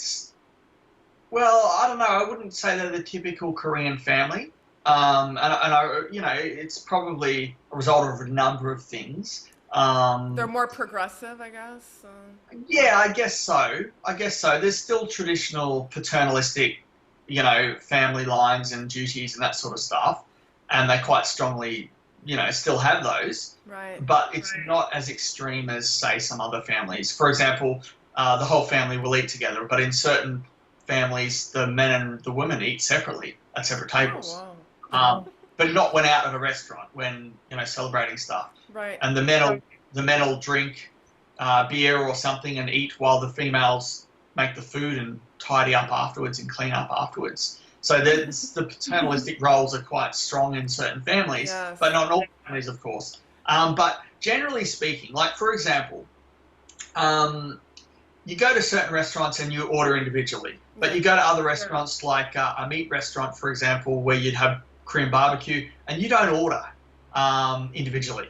Like you are cooking on a table in front of you for everybody. Yeah. So literally, whoever the most senior is, or whoever decides that they're going to be leading this, will order, and that's it. That's it. And it That's just it. comes. It And, just comes. It just and comes. and your book highlights that there's many restaurants. Dog meat restaurants are quite popular, even in Seoul. Would you say? Seoul is Seoul is probably the most popular. Oh Um, yes. Okay. so when I was down in Busan, which is the second largest city in Korea, uh, I was interviewing a gentleman who's worked in the dog meat trade most of his life. And sorry, no, not the dog meat. Worked in the dog meat trade. That's wrong. He Okay. works rescuing dogs. Oh, So okay. thank Quite God. different. Quite different. Okay. Correction made. Please take that No, out. no, don't worries. No worries. I'll start that section again. Okay. So Busan, which is South Korea's second largest city, when I was interviewing Leo Mendoza, who's worked to rescue dogs a quite substantial portion of his life in South Korea, and is well known in the area and the anti-dog meat trade, dog meat activism circles. Right. He basically said to me, "You will find so many dog meat restaurants, no matter which capital city you are in South Korea, within walking distance of you." And to be honest, when he said that, I didn't believe him. Yeah. Actually, I didn't believe him. And I said, "Can you do that on your phone?" And I didn't give away that I didn't believe him, but when somebody makes a sweeping statement like that, and it's an easy thing to test, I'll ask to test them. And that comes down to their credibility. Like, straight away, you determine whether they're a credible source. Right. So I asked him, can you get your phone out and do that search? Do the search. Pick up the map, I think it's Dulm or something like that, and jump on and search Boshin Tung. So he did. And he searched Boshin Tung and Gegolgi. And what happened, within a kilometre, there were literally 10 dog meat restaurants. Well, actually, it was probably like 2 kilometres, within 2 kilometres. But there were far more than 10, to be frank, within 2 kilometres. And he just rattled them off and went through the list. And I was shocked. So Honestly, it is common. It's very common, I guess. Well, that was in Busan, but Busan, we're sitting on a beach, overlooking a beautiful bridge. And this is a seafood capital. Like, they eat a lot of fish, but I couldn't believe that there were so many small Boshin Tung restaurants in that area. You go to Seoul, and it's very similar. Okay. Obviously, there are certain sections where you're not going to find any dog meat restaurants, like HBC, which is a largely foreign or progressive youth. Okay. You don't find dog meat restaurants there. Right. But surprisingly, I think it's Sukmyung University, we're living down the road from there, and I was there with my housemate, and he did a search, and there was a dog meat restaurant that I've walked past over and over again, and it looked quite like a fancy, reasonable restaurant, and it was only 800 metres from where we were staying. I couldn't believe it, because... So it's widespread, but at the same time, because you lived there, and you were even younger than you are today when you were living there, so you could tell us, is it the case that it's mostly older generation that consumes dog meat?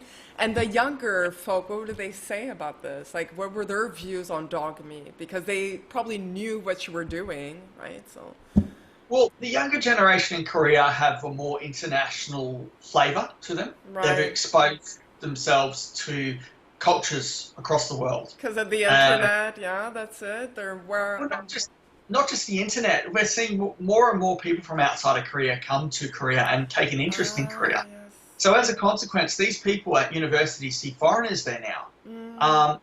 In the past, it was unusual to see foreigners at university unless they were teaching English. Yes. Now we see foreigners as students there, and we see foreigners speaking Korean, and we see them on television, we see them in the music industry, on radio, for example. Like, I was doing radio there as well, and you do get a lot more exposure to the international world. Right. As a consequence, what happens is the westernization of the young people's mentalities. Right. And when you'd speak to young people, like random young people on the street or anywhere, quite often a lot of them had reasonable English to an elementary standard, and they would very clearly say that they do not support the dog meat industry for the most part, because they saw dogs, they didn't agree with the Dog Meat Association's idea that you have dog meat dogs and pit dogs. And they quite clearly recognised that they were being misinformed, or at the worst case lied to, because the dog meat dosa is a mastiff. A mastiff is a pet dog in the West. Right. So they put that association together quite clearly, that there's no difference. Okay, well, now you just landed on a very important topic, because that's something that really puzzled me. I was like, how can anyone pretend that one species is two? You know, like it's a separate set of rules for the same species, right? A dog's a dog. It's clearly okay. So you are saying that they're claiming that it's mostly dosas, and there's another type of dog that they breed on farms is Nurongi. Nurangi. Nurongi. Nurangi. Okay, so they're saying though those dogs are meant to be meat, and those kind of dogs are dog meats or meat dogs, and any other breed is a pet dog. Is that how they make the distinction? Well, it depends who you ask. Right. If you ask the Secretary General, I guess he's going to say. Actually, I must clarify, he's not the Secretary General anymore. But at that time, he would clearly say that the professional dog meat traders Yeah. have mostly doses, and there are some Nurongi, which is a yellow dog, Yeah. and that everything else is not a dog meat dog. Okay, But what we so found, they go by the breed. Somehow the breed makes it different. yeah. But what we found on a lot of professional dog farms is that there were a mixture of pet breed dogs as well. And like, for example, the old loud dog farmer who features in the documentary, as you've seen, maybe 1 in 20 of his dogs were other species apart from your Nurongi-style dogs. Okay. So we saw even like a shepherd-style breed. Yeah. And there were smaller dogs there as well that fall way outside of the professional. On that note, I can only say, because I did work with dogs that were rescued by HSI and that were brought over here, and we did not have dosas. I mean, we had some, but it was mostly, it was a wide array of dogs, like Australian Shepherd dogs. I mean, we saw smaller dogs. I mean, all sorts of dogs, frankly. But there's a distinction because smaller farms are not like the wide scale, like factory farm that they aspire to be. I guess the Dog Meat Association always bases their information on those farms, right? Like the model farms, like, so we breed dosas and Nurongis, so this is what we call meat dogs. But the rest of the world knows that this is bullshit. and I'm assuming the young people also are not buying this. I mean, it sounds preposterous, right? No, they don't buy it. They recognize that dogs... A dog's a dog. I mean, frankly, let's call it what it is. Dogs are pets, basically, according to them. And I mean, the former President Park, who's now in prison... I know, it's bizarre, isn't it? I'm laughing, but maybe that I shouldn't be laughing, but it's a unique world, South Korea. It's kind of caught between being a very progressive, highly developed, high technology country and the old-fashioned mentality. And Korea has developed remarkably fast. It's such a magnificent society in so many ways, and I think the dog meat trade and animal welfare and animal rights in the country, those are still in the dark ages. They haven't progressed, but the younger generation is progressing with the rest of the world and moving forward. Like, there is a large, well, I shouldn't say large, but there is a progressive notion of veganism in South Korea, and there are quite a lot of younger people who have taken up vegetarianism and prefer not to eat meat in Korea, which I find surprising. I too, because I had a recent interview with Jian Lee. I mean, I don't know how she pronounces her name in Korean.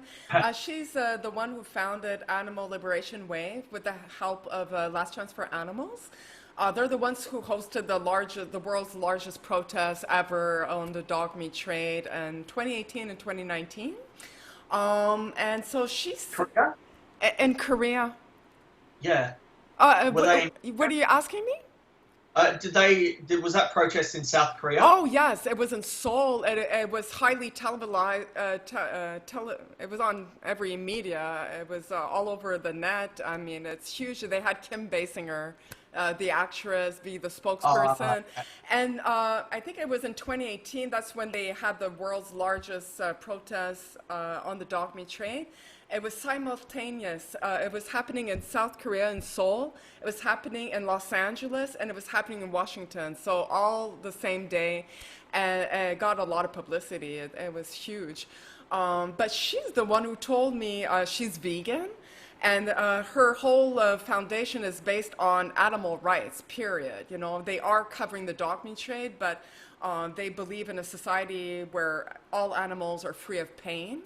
And she's the one who told me that they have Anonymous for the Voiceless chapter in South Korea.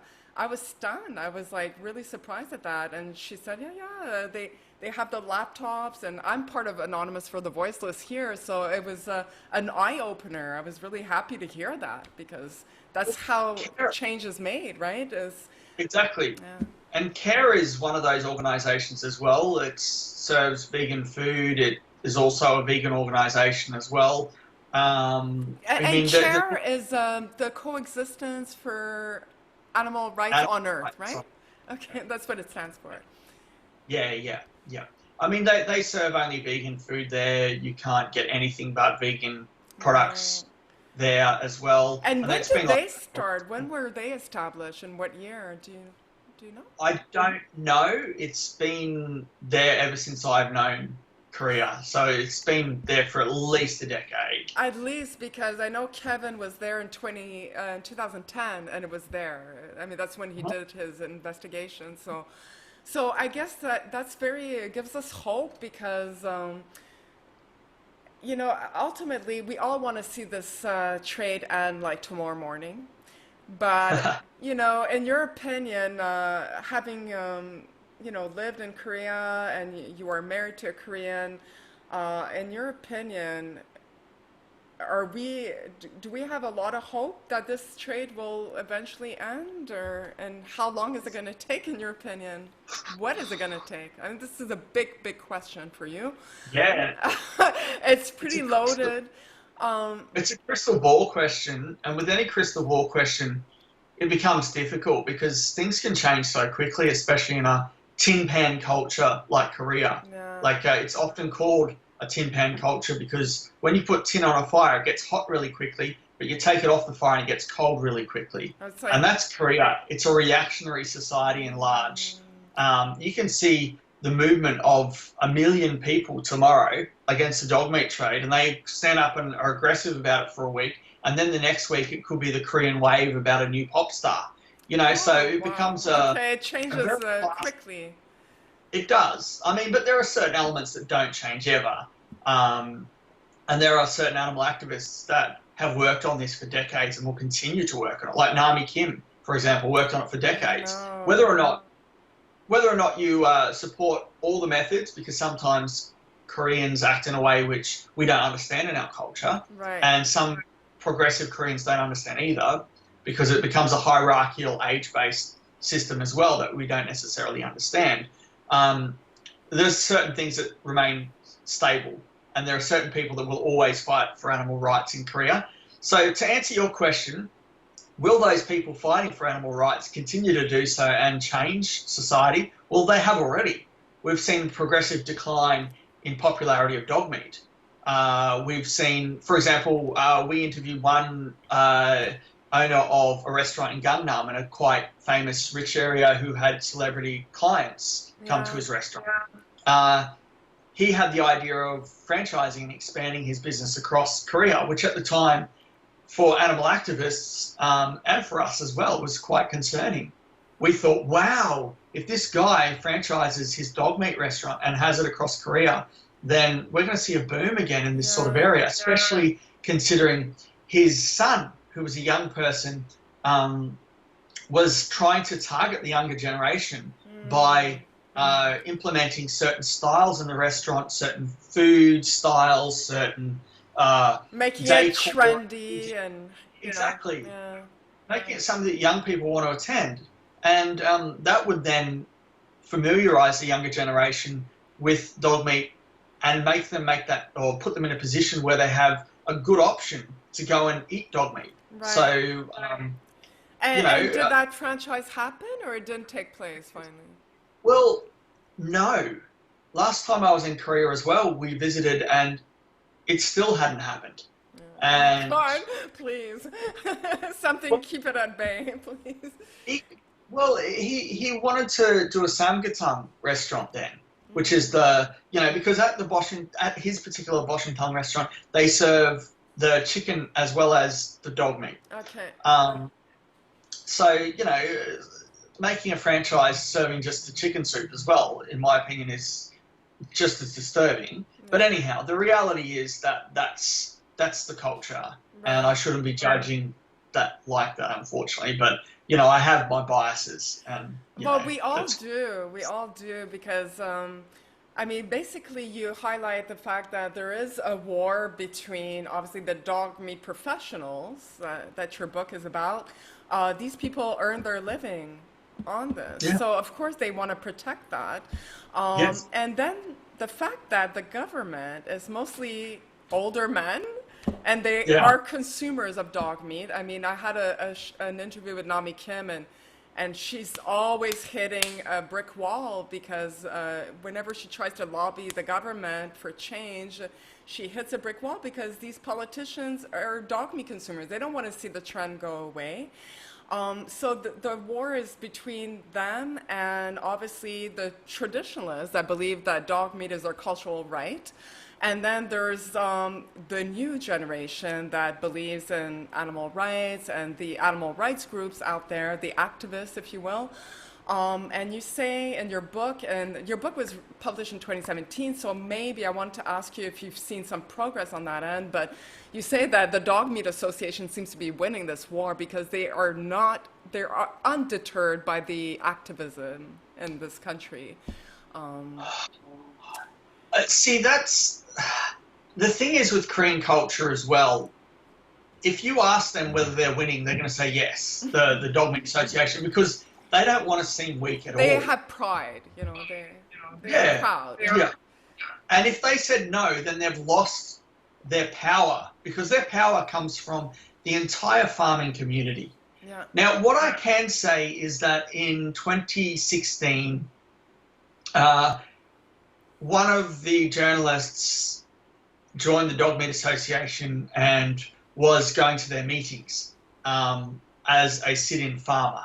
And obviously he's not a farmer, he's a documentary filmmaker. His name's, actually I won't say it just in case he's still doing stuff. Okay. But at one of the meetings that he couldn't record, like I wanted him to record stuff, but he couldn't because it would be a dead giveaway. The Dog Meat Association discussed all the farmers reducing the numbers of livestock, the numbers of dogs that they had by 10%, so that they can reduce the supply so that they met demand, so that the prices didn't drop overall. So they were trying to price fix, if that makes sense. Because they're saying to their association members that if you don't reduce, we will have an oversupply.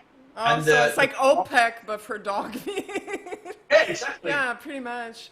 So they're trying to fix the supply numbers so that they can fix the price that's charged, so that they don't have to take a lower price. Because what will happen is some of the rogue farmers who aren't part of the Dog Meat Association will then come through and sell really low-cost meat and bring the price down.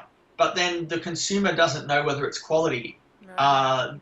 It could be diseased meat as well. Right. Whereas the Dog Meat Association at least has some levels of standards that they self-impose and self-regulate on their members. And as a consequence, theoretically, the meat is meant to be of a certain standard, which it isn't. Right. It isn't, but the perception is that they're producing.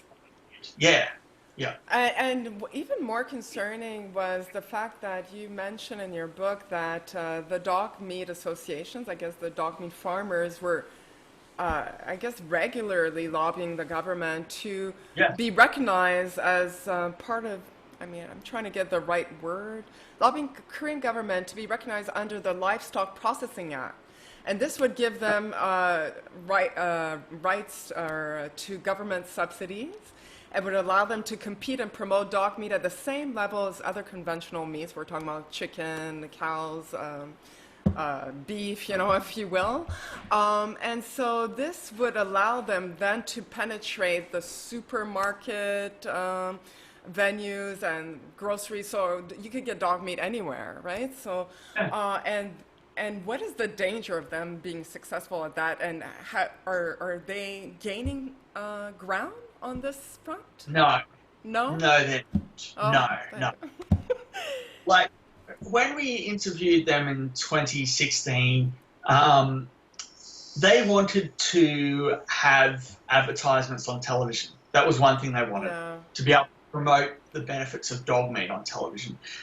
That still hasn't happened. And I don't think it ever will happen, because I think the view is that society is shifting away from dog meat, even though it's not fast, it's a slow progression. Right. And as generations proceed, you'll see more and more decline in the amount of dog meat consumed. And we're seeing that already. We're seeing massive shifts. Even between 2006 is when I first started reviewing the surveys.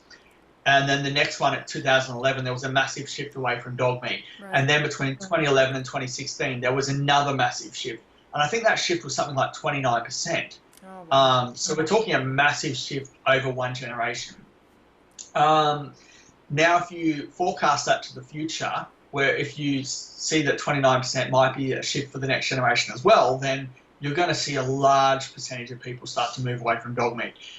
When we last checked in 2016, dog meat was the fourth most consumed meat in South Korea. Okay. Now, I don't know the recent information, and I don't think it's been measured recently, but if it was, I would guess, complete guess, that there would be a reduction again. Well, you're right, because I think, that guest that I had on my podcast, Jen Lee of Animal Liberation Wave, they did make a poll with the public. And I think it was pretty encouraging, because at least close to 50% of the population, once they had seen footage of what a dog meat farm typically is like and stuff, they changed their vote. They were asked at the beginning, do you agree that dog meat should continue, or are you against dog meat? And they were the polls were not as favorable, but then once they saw the cruelty, essentially, that the dogs are subject to, they changed their vote, and at the end it was 49% were against dog meat. This is 2018 in November, I believe, so that's when the polls were taken. So it's progressing. Yeah. With any survey, especially around statistics, you need to look at the validity and reliability, of course, and the methodology. So the methodology is very important. So the surveys there were a lot of surveys, but the surveys that we looked at, and the survey that I ended up focusing on, was an independent survey done by Han Gill Research Institute. It was commissioned by Care Still, so you will have an element of bias there, even though it's meant to be a study that's impartial. Right. But they had more than 1,000 people participate. It was a random sample. It was conducted telephonically.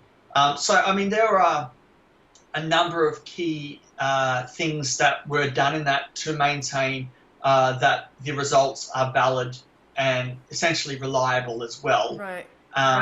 So whenever a group does a poll or something like that, I very much query the validity of that. It's important, right? Because it can skew the results in one direction, and it's not the most reliable. But I would imagine that, from 2016 to 2020, there's a lot more people in favor of banning this trade now. Yeah. I would assume. Because, we've made progress. I mean, we've had a lot of exposure. Like it or not, I think even Nami Kim acknowledged the fact that these protests, even done by foreigners, were helpful, because it exposed it.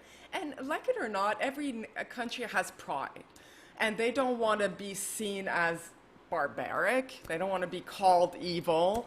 And they know the international community is shunning them on this. You know, like they don't agree with dog meat. I mean, in most of the world, dogs are pets, right? So, so no one wants that. So of course, naturally, it will progress. But how long is it going to take? We don't know. Like we cannot predict that. Exactly. But our goal is to not give up and to continue fighting, and that's all we can really do at the end of the day. But in all your time spent in South Korea, what is your opinion of Koreans as a whole? I know you're married to one, so you must have a favorable opinion. But in general, what did you observe, and how did they make you feel? Are they a warm, country? Like, are they hospitable as hosts? It depends. Society shifts there quite fast. Yeah. I would say overall, Korea can be very welcoming to foreigners, but there is also a small percentage of the population, as there is everywhere, that just completely rejects anything that's not their own culture. But I mean, those are few and far between, just like in any country as well. Right. I think overall Koreans are hospitable, they're welcoming, they are good people. As I said, society's developed very fast, and there are certain social facets to Korea that hasn't developed along with their country. And one of them is animal welfare, the way animals are treated, but that's the same across most of Asia. Like you see things in China as well. At least they have some kind of Animal Protection Act in South Korea, as opposed to China, that has nothing, no animal welfare. It's not enforced. You have to literally force the hand of the government and the police to enforce the Animal Welfare Act in Korea. Like, dogs are not meant to be hung by their neck. They're not meant to be killed in front of other dogs. They're not meant to be killed in a cruel manner. And that's not just dogs. It's specific to all those animals listed in the library. And that's what I was gonna read, but I mean you're saying it now. But that said, the Animal Protection Act was enacted in 2007. Is that about right? Well, it was updated. And it does specify that dogs are. It's prohibited to slaughter dogs in front of other animals of the same species. So we're saying dogs, but any animal. It's prohibiting the killing of animals in a brutal way. And so in public view. So often it is the case that these dog meat farms and markets contravene these policies. And you highlight the fact, like, we're all here in the West, like, not knowing how it works over there. And we're like, why aren't they enforcing it? Like, if they have this, why don't they call the police and enforce it? But you highlight the fact that it would cost so much time, money, and energy to get a proper case, you know, like to get enough evidence, legally obtained evidence, to build a case against a dog meat farmer that's contravening these rules, and the fine that the farmer would have to pay is nothing. So, like, he's gonna just laugh his way. He'll pay the fine at best and just go on doing it because it's not an inhibitor to his trade. Like, the laws are such that the penalties are so low, who cares, you know? Like, so that's why it makes it difficult, right? Soyeon Park, or Park Soyeon, she went into a dog farm where they had surveillance footage of the farmer hanging the dog by its neck, and that was the usual and only way that dogs were killed on this particular dog farm. Right. And it was literally the farmer grabbing the dog using the metal. There's a metal stick with a rope that comes out, and then they put the rope over the dog's neck and then they pull it, and then they drag that dog to the hanging section and literally just hang it in front of the other dogs, literally meters from the other dogs, full view. And I think AJ and perhaps Kevin, I'm not sure if it was Kevin or another investigator, they got this footage to start with, but the footage unfortunately didn't record properly. Um, so they had evidence, but it wasn't strong enough evidence. And at another date, they went marching into that same farm with journalists. And this was Park So-young who went to the farm. And the farmer just happened to be hanging a dog at that stage. So they did have media coverage of that. So based on that and the journalists' involvement, the journalists got the government to go in and take action. Obviously, Park So-young was behind that and pushing that, which is the Care from Care, the founder of Care. Right. And that farmer got a $10,000 fine, and their farm closed down. Oh. And well, that's the good. farm next door to that also got a $10,000 fine, and their farm closed down as well. Okay. So that's the only example that I'm aware of where the punishment was relatively severe.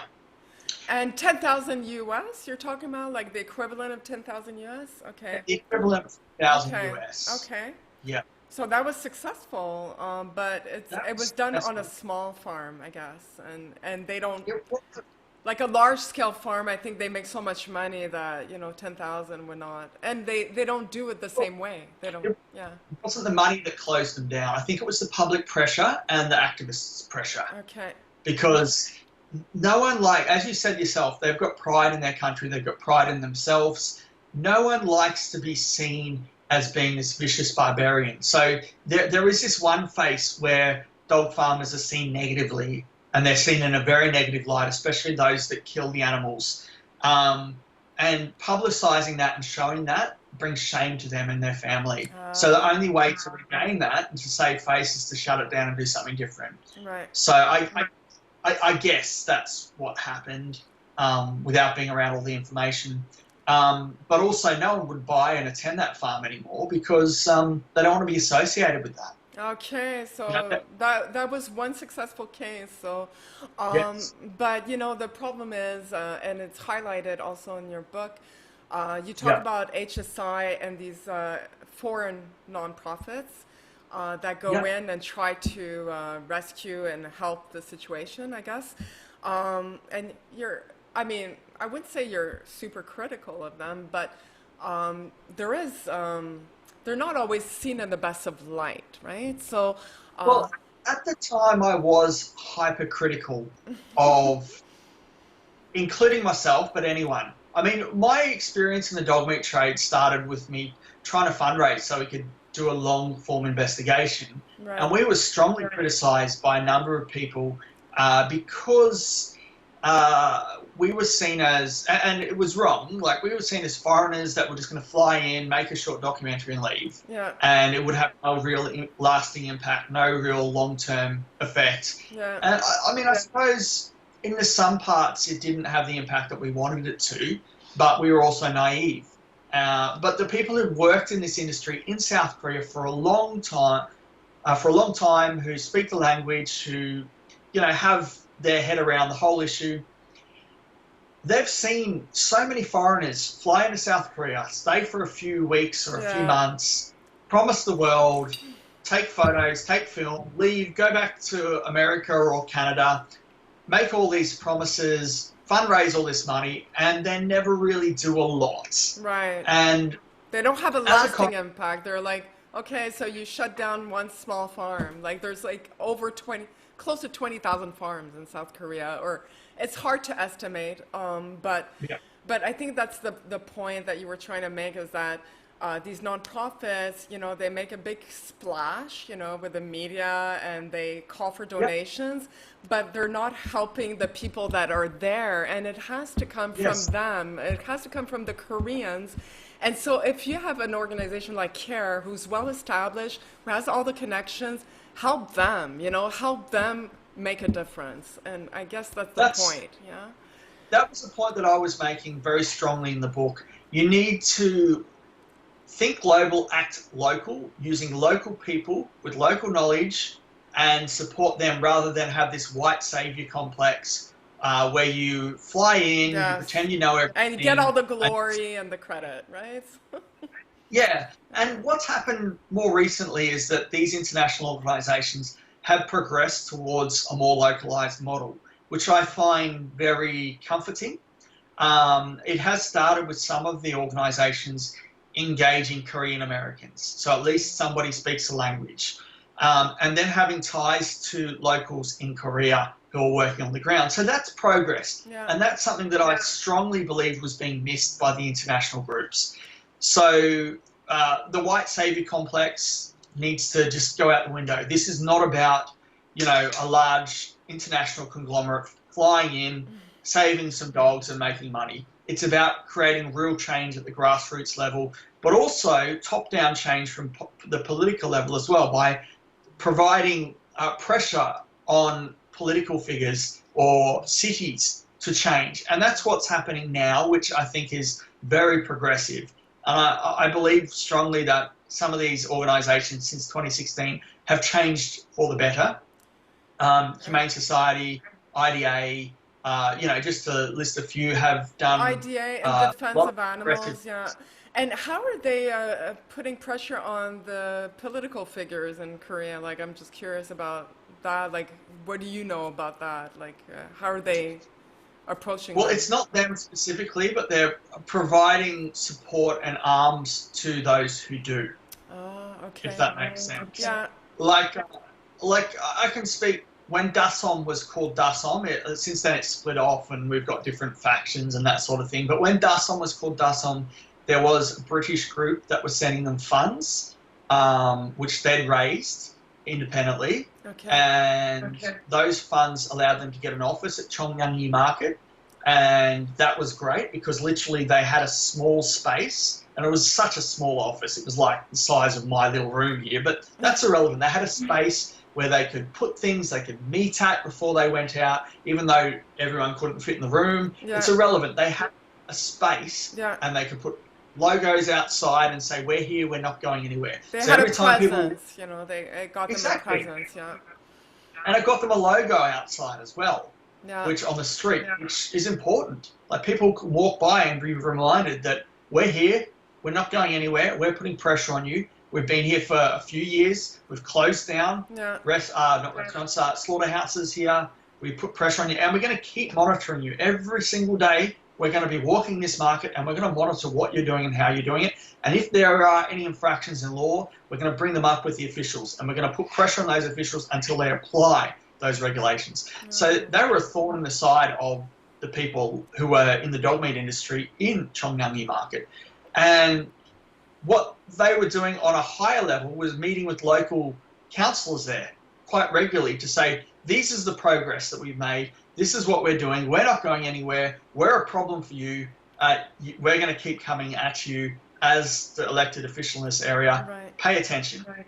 So in the end, he started meeting with them very irregularly just to say, stop annoying me, I'll take that on board. And that's more than nothing. And I mean, that's how certain people got interviews with other politicians. Like Naomi Kim's done it many times. And it's great. They just keep hounding them over and over again until they get sick and tired of hearing them. Yeah. And consequently, they have to pay attention eventually. Well, and Naomi Kim's... I'm sorry, I didn't want to interrupt you, but you're highlighting the fact that the big difference between if we just talk about China and Korea, Korea is a democratic political system. So if you're a politician, you want to be reelected, you're going to have to gain the favor of the population, right? So if these nonprofits are slowly changing people's mentalities and oh, something went wrong.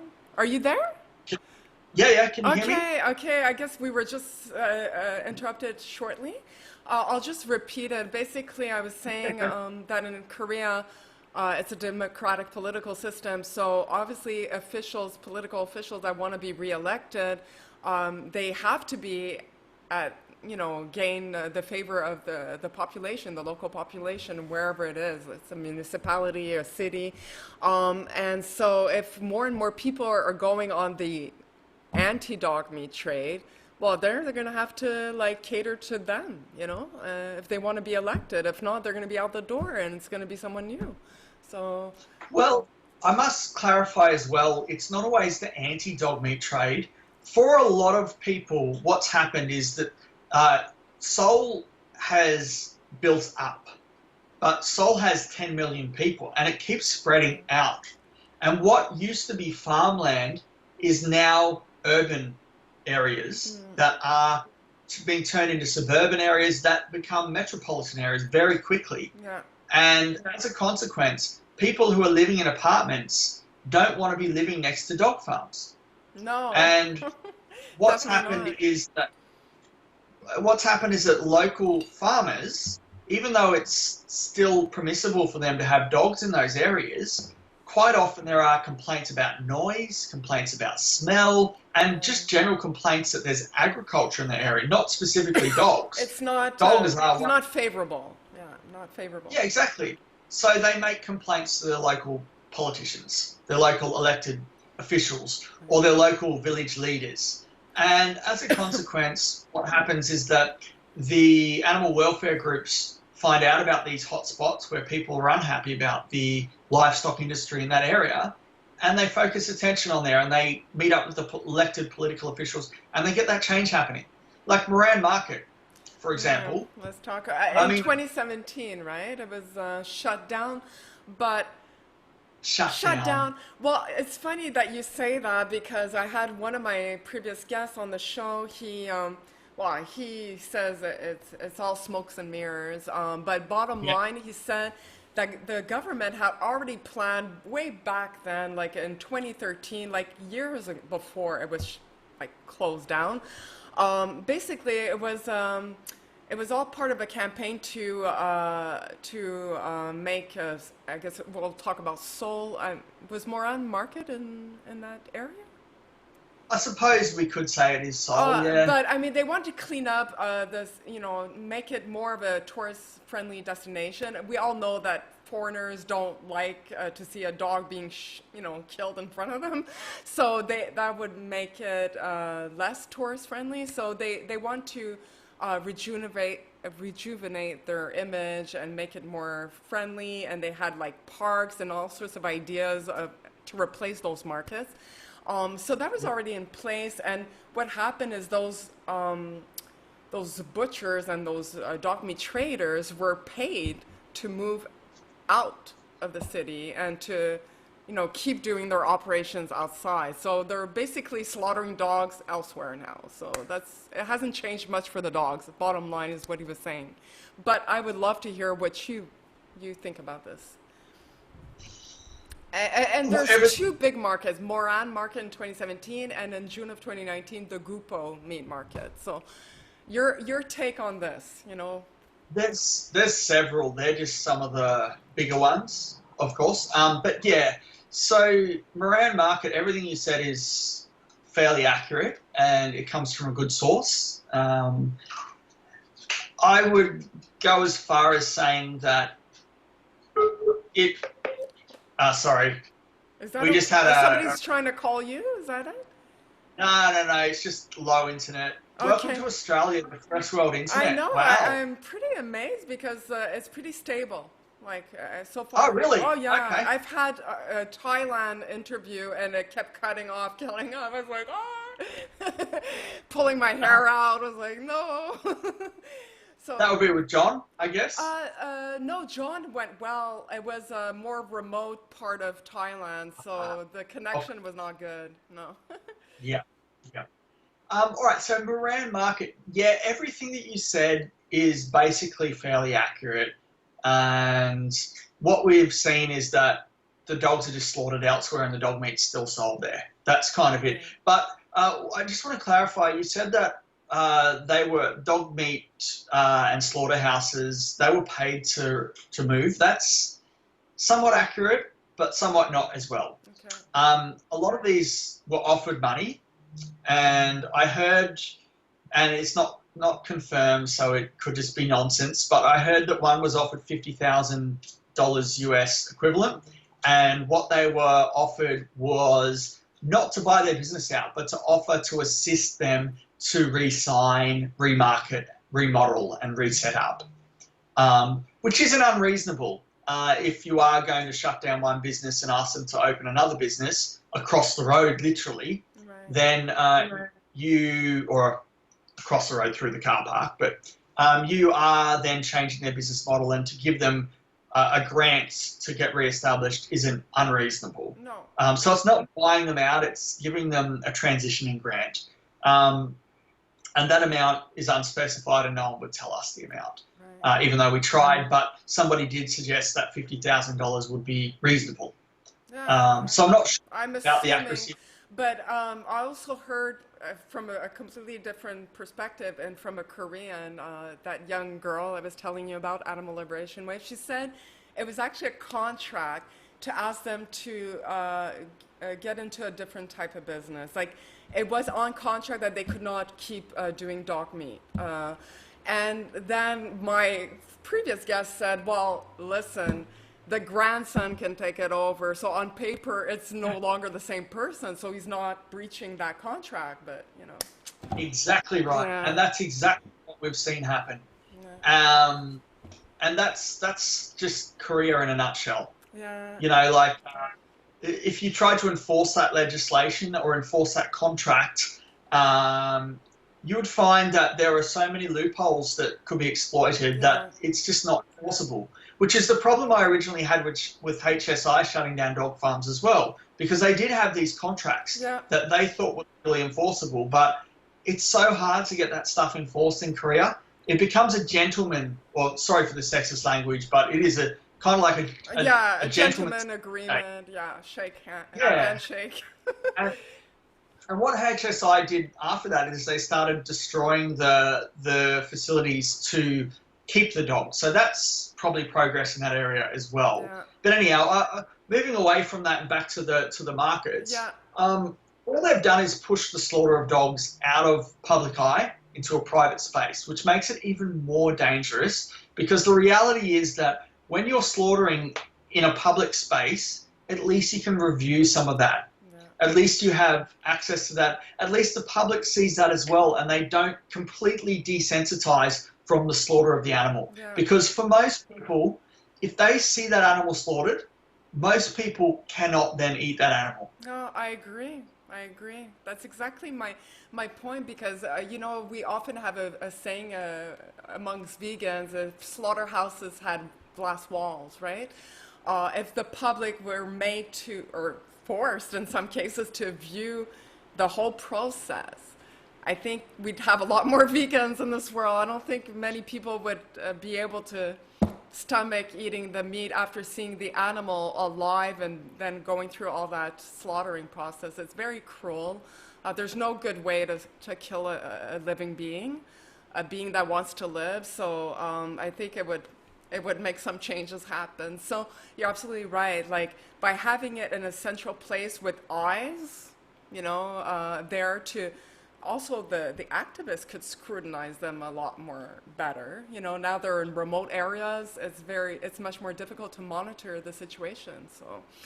So in essence, it wasn't the big victory that we were hoping it represented at the time. You know, when we heard the news, we were like, oh my God, that's amazing. You know, it's being banned, or, you know, no, it's being sold in restaurants and sold, but the slaughtering is happening elsewhere. That's essentially it. This is one of the motivations for the book as well. And I don't mean to be offensive, and I'm kind of in that situation now as well, because I'm living away from Korea. I'm also criticizing myself. And my interview here now, I'm criticizing me as well as yourself. Like, we can take an active interest in these topics, but unless you're on the ground there in South Korea, doing it in Korea, you are only relying on second-hand information that's often inaccurate. It's unverified information repeated by activists who often don't know themselves. And as a consequence, we have these echo chambers of falsehoods. And then that narrative of falsehoods becomes truth. And you can sit down, you can speak to somebody and tell them directly, right, I know this information is fact because I've seen it. I've been there. I'm in the face to an American activist, and normally the American activist, quite often female vegan, will say, no, you're wrong. No, dogs are boiled alive in South Korea. Oh, yeah. I've seen it. They want to believe it somehow. And you see it and you say to them, well, show me the footage. Send me that footage. And then they'll send you footage from China. you'll say, that's not even Korean they're speaking, Yeah. that's Mandarin. And I know that video, and I know the person who took that video. And this is that, no, no, no, you're wrong, you know? Yeah. And it comes from people like, it started with Mark Ching referring to the Asian dog meat trade. And I told Mark, there is no such thing as the Asian dog meat trade. Every country is different. You know, you cannot take China and say it happens in Korea. You cannot take Korea and say it happens in Cambodia or Indonesia and Idaho market. Okay, so I did read that comment in your book, and I was like, well, yeah, you can say there's an Asian dog meat trade because dog meat is not a trade anywhere in any other country than in Southeast Asia. So for me, it's like Asian dog meat trade is just like encompassing the whole trade as a whole. It's happening on that continent. It happens here and there. There are cases in Switzerland, I heard, in Africa, but as a whole, it's really predominant in Southeast Asia. So that's what I meant. But what you're saying is that every country is different, so you can't just wrap it up under one umbrella Asian, you know, so.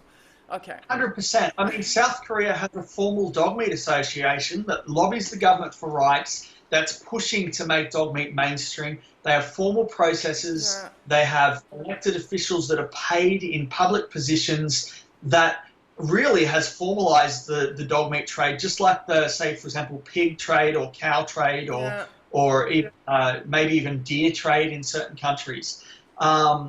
It's different. It's unique. Whereas in China, we have a lot of dogs that are stolen, a lot of former pets, that sort of thing. Whereas in Cambodia, it's normally a lower end sort of rogue trade completely, Yeah. and it's out of necessity rather than need.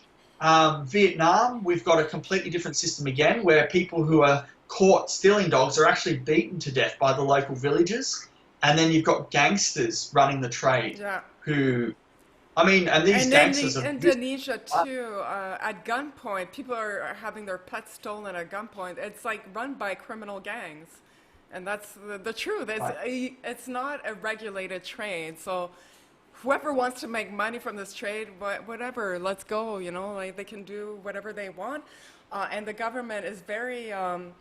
It's not very successful at enforcing their bans because we were talking about Vietnam. The cat meat trade was banned officially in 1998. Yet we know that up to 4 million cats are slaughtered for their meat in Vietnam every year. So clearly you can put a ban in place, but if it's not enforced, it's not going to be worth much, right? So. Yeah, that's right. And that's the same in South Korea. Like, there are a lot of practices in the dog meat and livestock acts that are prevented theoretically by law, but they're not at all. And the reality is that it's just not enforced. And as a consequence, you know, there's meant to be annual inspections of dog farms. It just doesn't happen. No. Because what happened is the people who are working in the, well, we'll call them councils, but they're not exactly councils, in those areas who are meant to inspect the farms, they already had a full slate of work before the government said, well, actually, we're just going to add dogs to your list of things that you have to inspect as well, without any formal training, without any knowledge of what dogs needed or anything like that. So, of course, the inspector can't do their job because they've been inspecting pig farms and cow farms their whole life. Yeah. And now all of a sudden dogs are thrown in there and they have no idea, like, what is meant to be even checked, which is bizarre. Like, that's became so clear when we forced one of the one of the livestock inspectors to go out to the farms. Now, at another one where we did the same thing, she went out to the farms but wouldn't allow us to film anything. All right. Sorry, just one second. I'll be fine. You just get for you. Okay? All right. See you, babe. She's like, when is this podcast over? When do I get my husband back? No, she's used to me, mate. If it wasn't this, I'd be on the phone to refugees or something, you know, or I'd be talking to them on the line. I know, because you keep very long hours. I noticed. But, yeah, so you were saying these inspectors are not, first of all, they don't have the time, mostly. They're not trained. They don't know what to look for dogs as opposed to pigs, you know, so they're not trained for this. And so Yeah, there's just very little motivation to do this, right? So, And there's no legislation for them to enforce stuff. no.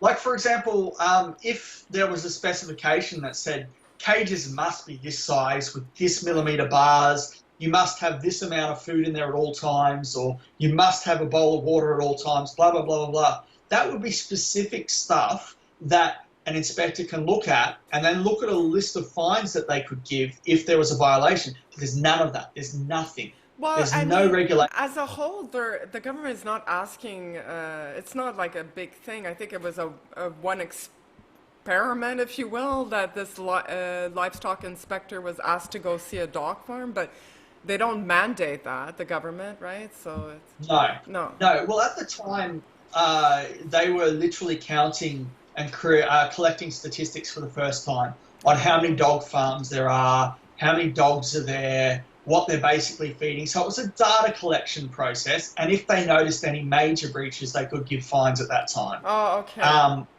For example, like at one farm, the dogs, some of them had rotted to floor mats. They'd literally, the carcasses had rotted down to just skin. And some of the dogs had eaten the other dogs or parts of the dogs to survive during the winter. And Care uncovered that and brought it to the inspectors and the police attention, and the police came and they did issue a $200 fine to the dog farm. A what fine? What was the fine? $200 fine to the dog farm. Well, that's nothing. 200 No, bucks. especially 11 dogs died. 11 That were dogs floor died mats. and 200 bucks. Oh my God. So, but That's that's the price. not a deterrent whatsoever. That's the price of one large dog meat dog, Oh my God. A-grade meat. And Yep. and maybe this is the right time to kind of wrap things up. And I really would love to hear the psychological impact of seeing this, because you've witnessed quite a bit of outright cruelty, things that most of us would never dream of seeing. And Well, I'm sorry. Go I ahead. must clarify first that AJ probably saw the most, definitely, and Kevin as well, because they were there. They saw hardcore violence. Yeah. They saw the smaller farmers and the more rogue And- farmers. Yeah, and the professional slaughterhouses as well. Yeah. Whereas my exposure to this has been limited in comparison. Like, we saw a lot of the professional dog farms where they wouldn't kill the dogs on site. Okay. And they would send those dogs off to a professional slaughterhouse, like those that AJ and Kevin went into, and other investigators as well who aren't named. And as a consequence, they saw the worst of it. At certain markets, of course, I saw dogs being electrocuted and killed. But when you've seen dogs electrocuted, you become desensitized to that because you know the process and it becomes horrible. But as I said, when you've got the camera there, you are removed from that situation. It creates kind of a shield, right? So the camera lens, it kind of, it's just like, as strange as it sounds, like sometimes when I feel a little bit more sensitive, I put sunglasses. And suddenly I have like a barrier between me and the rest of the world. So it's very similar, yeah. So for me, nearly most of the time, like at the markets and that, I always had the big camera there, so people knew I was filming. When we went onto the farms to start with, Tejon and myself were filming covertly. We had all the covert cameras, and that was just walking onto the farms, talking with the farm owners. They didn't want us to be there, but they were too polite to tell us to piss off. And literally, Tejon would just talk to them saying he's a member of the Dog Meat Association and he's showing me around, and I just want to get an understanding as to the dog farms and what's happening and what the reality is. Yeah. Because you hear a lot of negative stuff about the dog farms from activists, and we just want to see if that's true. And some farmers would engage and talk for a little while I'd walk around and just look at the dogs and film covertly the conditions and that sort of stuff. Right.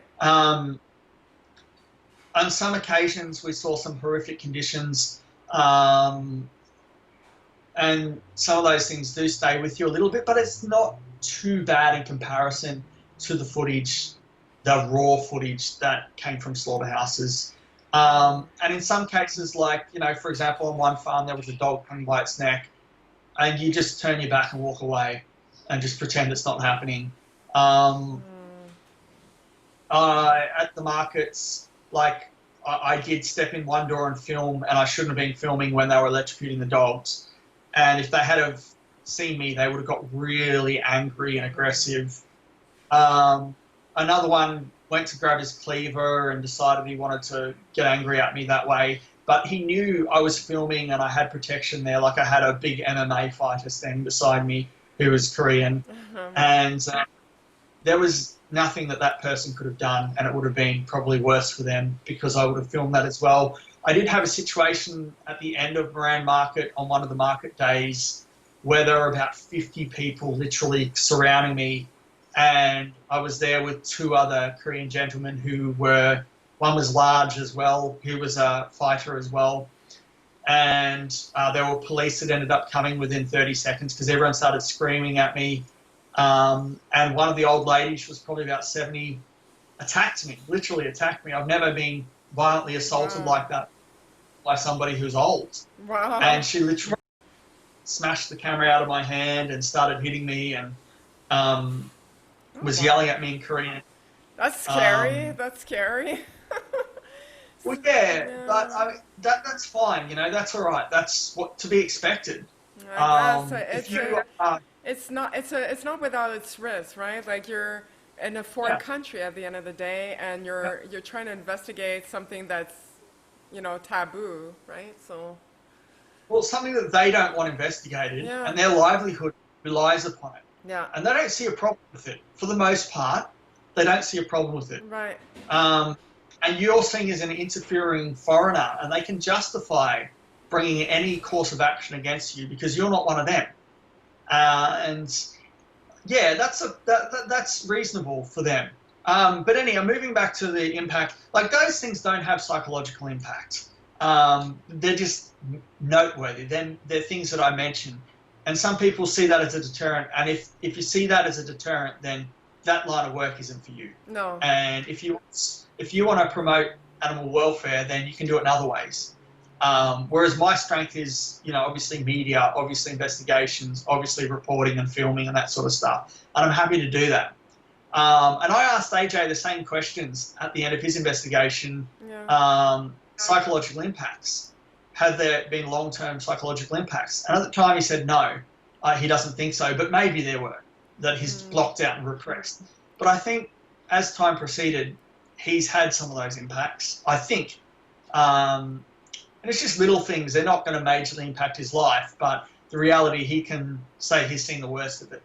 Whereas myself, I can say I've seen stuff and it's bad, but I know there's people who've seen far worse. Like, for example, when they hit the dogs on the head a few times with the metal bars and dragged them through the snow to kill them on a killing block, and then the dog woke up after its throat had been slit, and the dog sat up. That's disgusting, horribly cruel, just vicious, violent, barbaric practice. Yeah, it's vile. And then to hear the noises that comes out of that animal as it tries to fight for its life, that is psychologically damaging for me. It's traumatizing for me. And AJ was the one that filmed that.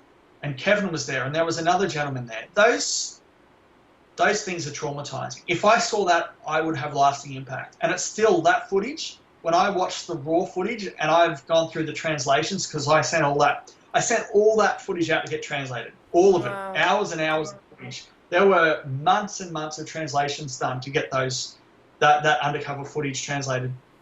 For me and the translators, we had to watch that over and over and over again. God. And that was traumatizing. Yeah. But you very quickly just accept it. And I can see killing footage of dogs or any animal now and just go, well, I've seen worse. You know, Yeah, well, at one point, after seeing so much cruelty over and over again, you do kind of get a little bit less attached to the whole situation. But also, I'm sure it must help that you were doing this under the idea that you're trying to make a change happen, and you yeah, had a goal and there was a point to this. yes, It's not like you're being exposed to outright cruelty and there's no purpose, there's nothing, there's no structure around it. So it must help a little bit, but knowing what you know today, would you have gone back and done the same thing? Like, I'd do it tomorrow. yes, If somebody said, literally, if somebody said, I have a $50,000 grant, yeah, go take 6 months and do an update, I'd do it tomorrow. Because honestly, I believe that it needs to be done. I think change is happening, but you still need your finger on the pulse. And animal welfare groups are great, but I honestly believe you need an independent assessment done by media, doing an independent investigation that interviews both sides yes, and looks at it objectively yes, from the position that both parties are both right and wrong at the same time.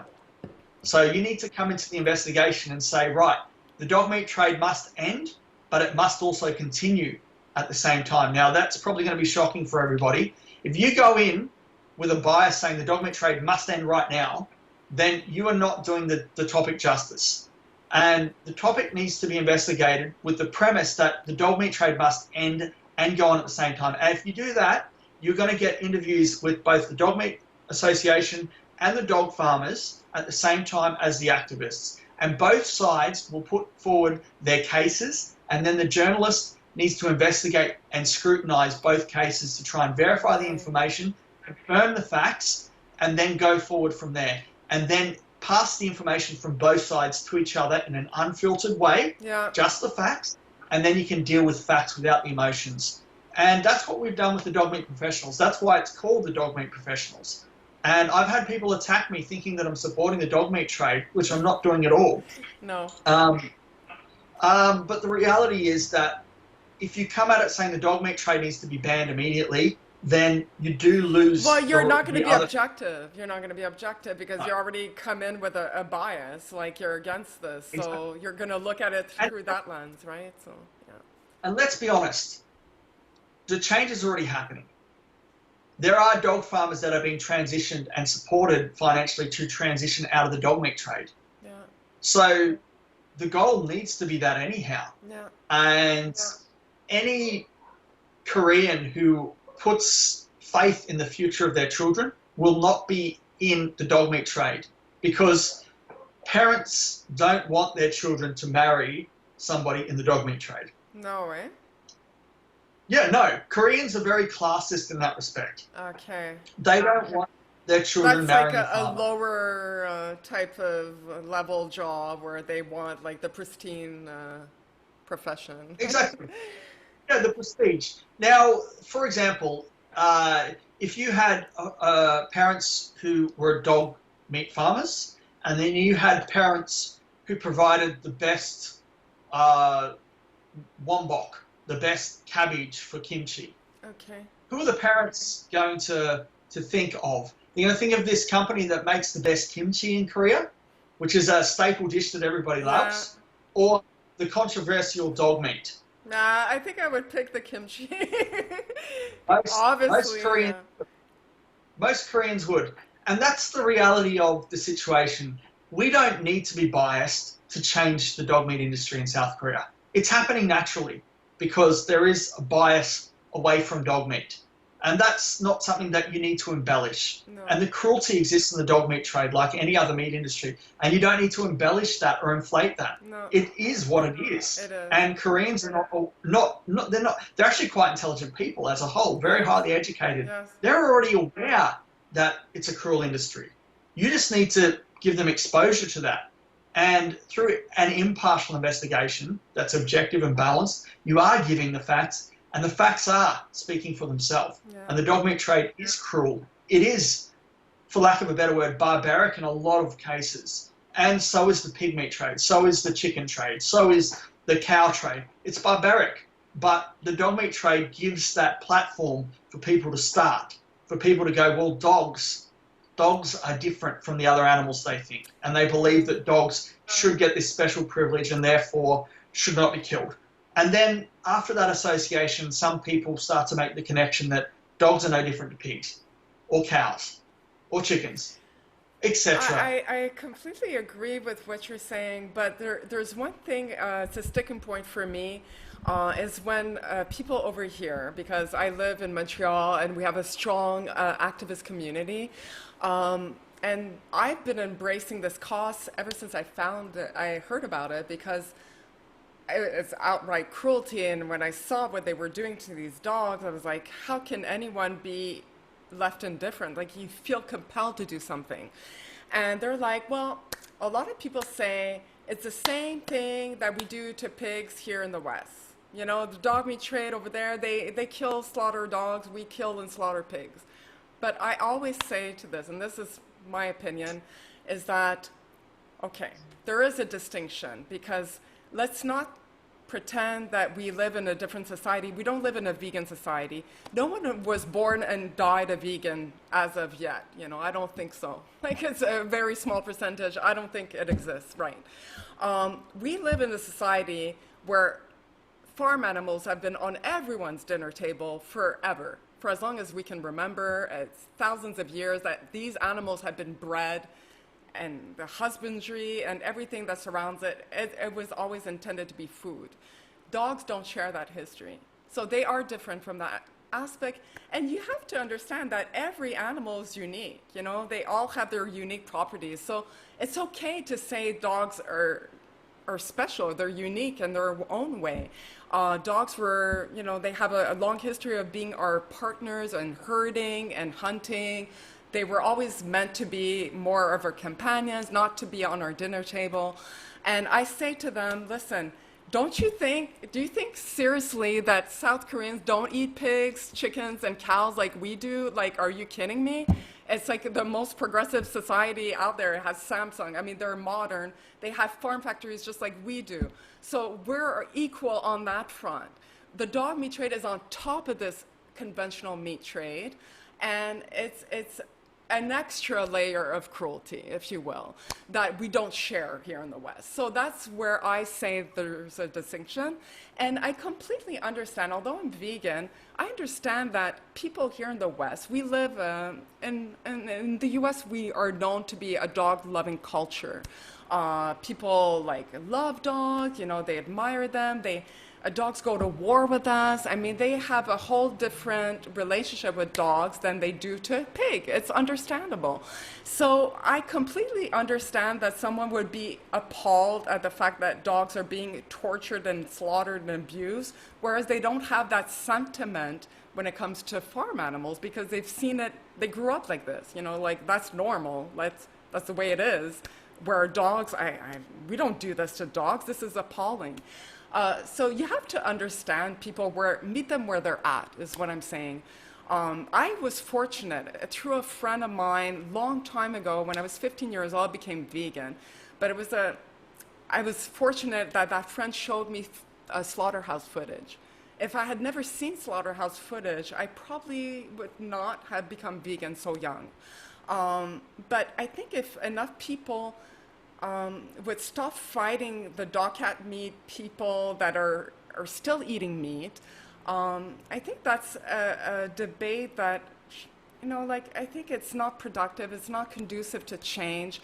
And if you would take your time and approach someone that's fighting the dog meat, that's appalled at the dog meat, and they still eat meat, and you would speak to them and just bring about the facts, and like, did you ever see a pig farm? Like, do you know what that looks like? And you would show them and slowly educate them.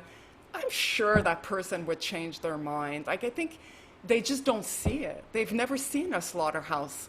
So it's not that they don't have compassion, it's that they have a different relationship to dogs than they do to farm animals, understandably so, because it's our society.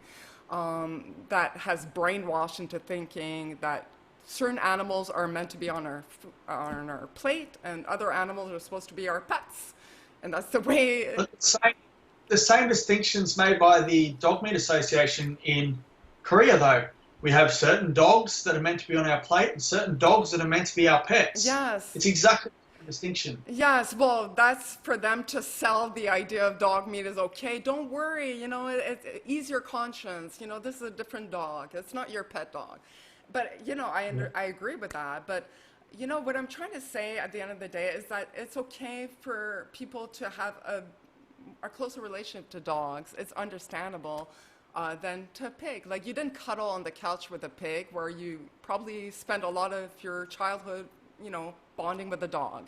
And I think to pretend that that relationship is not in place, I think that's a disservice to the movement, because if we can eliminate dogs and cats from slaughter across the world, like no more dog-cat meat trade, then we can start really making progress on other animals. But I think this is one category of animals that should be easily removed, because in most of the world, they are not food, they are companions.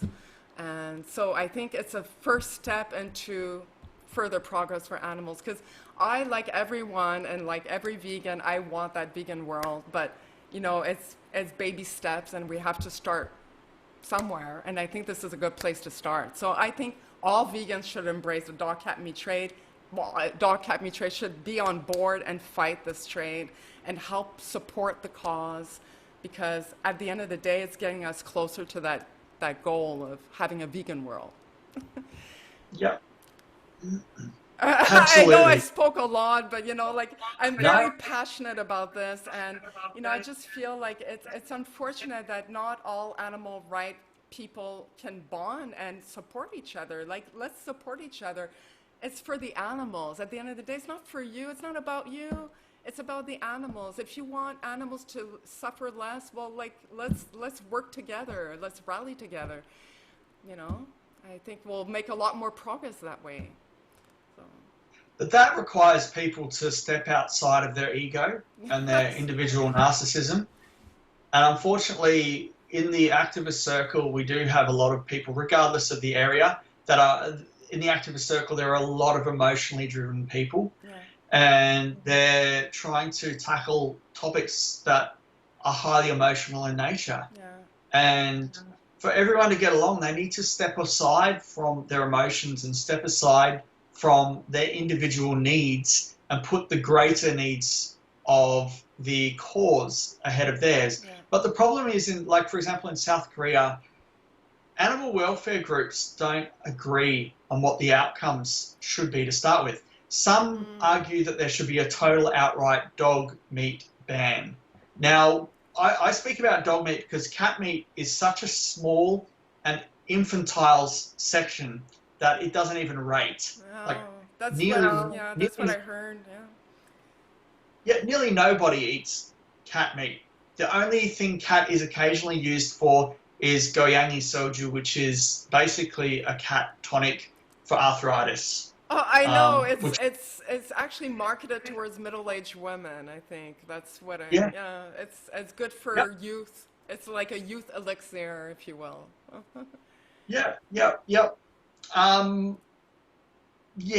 That's basically it. I mean, I did an article, maybe 2016, on a gentleman who was catching the stray cats, and I think it was around 600 stray cats over time. He had them in his freezer, and he used to sell them at about $5 each cat to be put into goyangi soju, and that's basically, I suppose, the limit of what I've seen in the cat meat trade. That's why when I hear activists talk about cat meat in Korea, and cats being sold live and killed live at the markets, I know they're completely full of nonsense. They don't know what they're talking about. Well, they're not familiar with the trade in South Korea.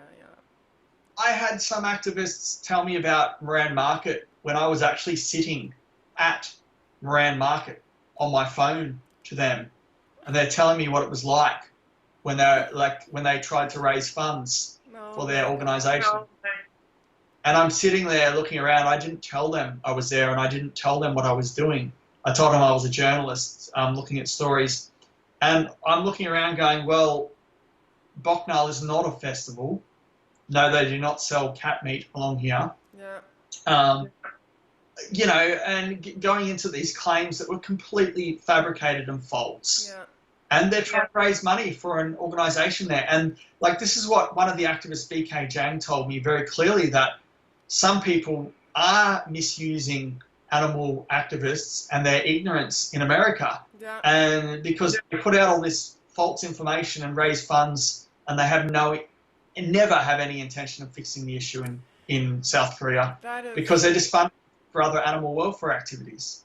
That is so true, and I find that I started the podcast for my own educational purposes, if you will, because when I discovered this, I saw that there was quickly a lot of misinformation, and a lot of people were saying this, and I'm like, is that true? Like, let me talk to people that are actually there, boots on the ground, that actually know what's going on.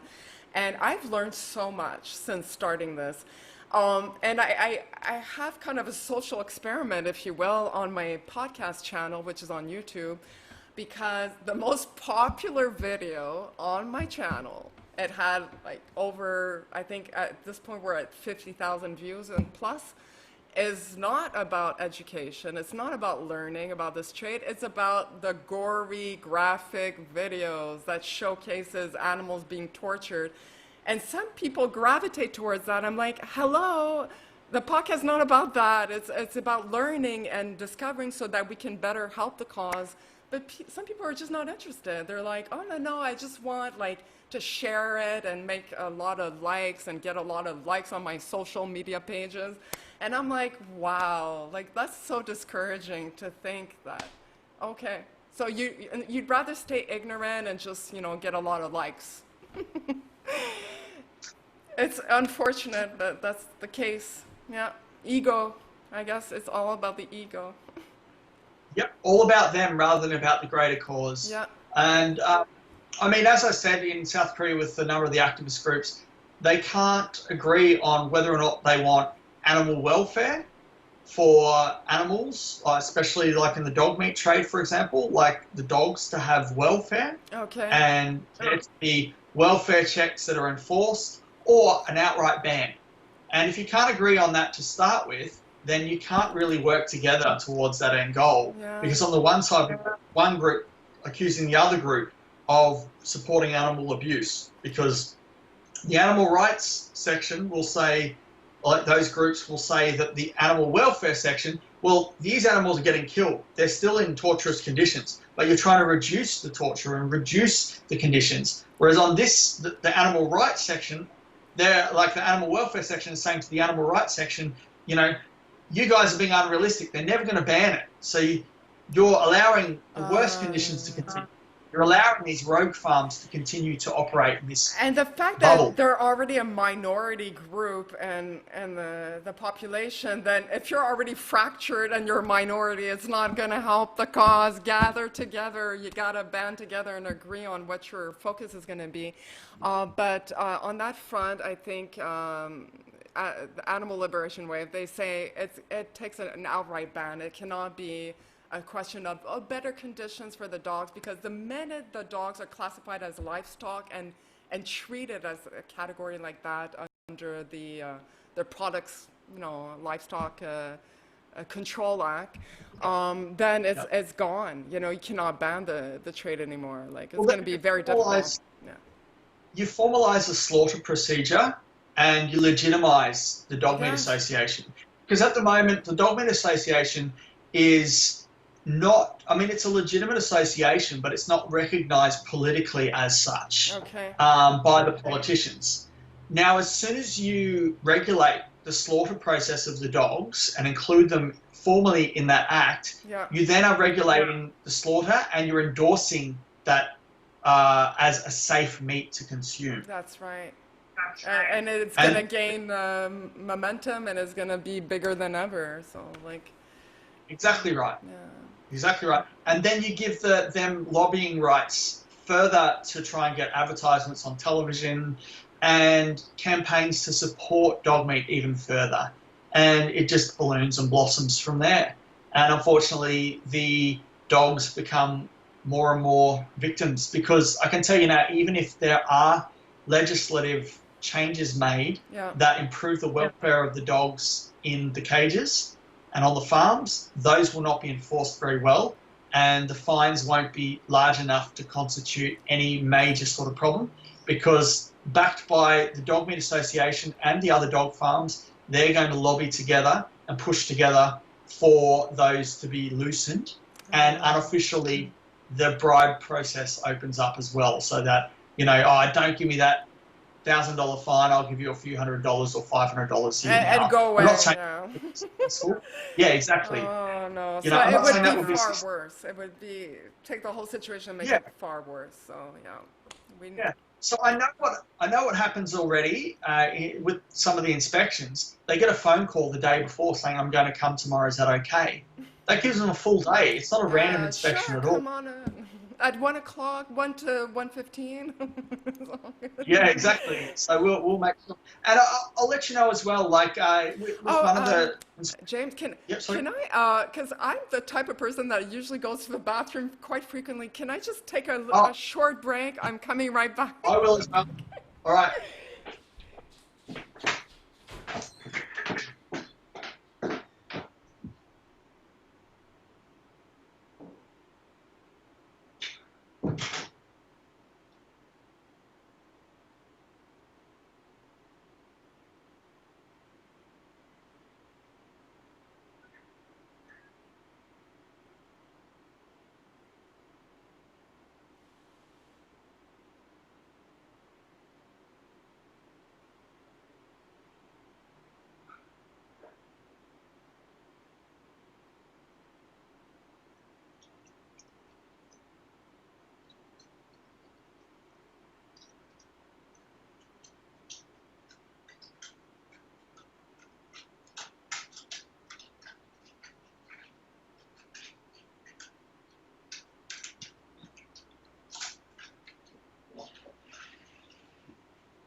All right. Rock and roll. Thank you. Thank you for understanding. I was like, I want to finish this podcast correctly. I don't want to feel like, okay, let's finish because I have to go to the bathroom. No, just feel free to interrupt. All good, mate. What was I going to say? We were talking about that dog meat should not be legalized because it's gonna just make the whole situation worse. And on that front, I was gonna actually read a little excerpt from your book because you spoke to the activist. He's an animal welfare activist called BK Zhang, and John. Yeah, and he says, in his opinion, dog meat must not be promoted as clean and sanitary. In Korea, all people from all society must unite to take root in saying that a dog is not to be eaten. A cultural approach must be taken. Without the cultural movement, the animal rights group alone can find it very difficult to make changes. And the mindset that a dog is not to be eaten must take root. I think a lot of money will be needed to carry out this kind of campaign, to develop the contents for anti-dog meat campaigns. Professionals, researchers, and environmentalists must get the money to come up with a project to define why dog meat is bad for human consumption. So he's like obviously saying, and he's Korean, so he's saying it has to be an outright ban, it has to be illegal. That's the only way out of this situation for dogs. Yes. Yep. That's exactly it. Something that he doesn't mention that I might have alluded to in the book, and I feel quite strongly about, and it's become more and more relevant as time proceeds, especially around SARS and COVID-19 and bird flu, swine flu, etc., etc. So I just want to go into the potential health impact Yeah. of eating dog in an unregulated dog meat industry or a self-regulated dog meat industry.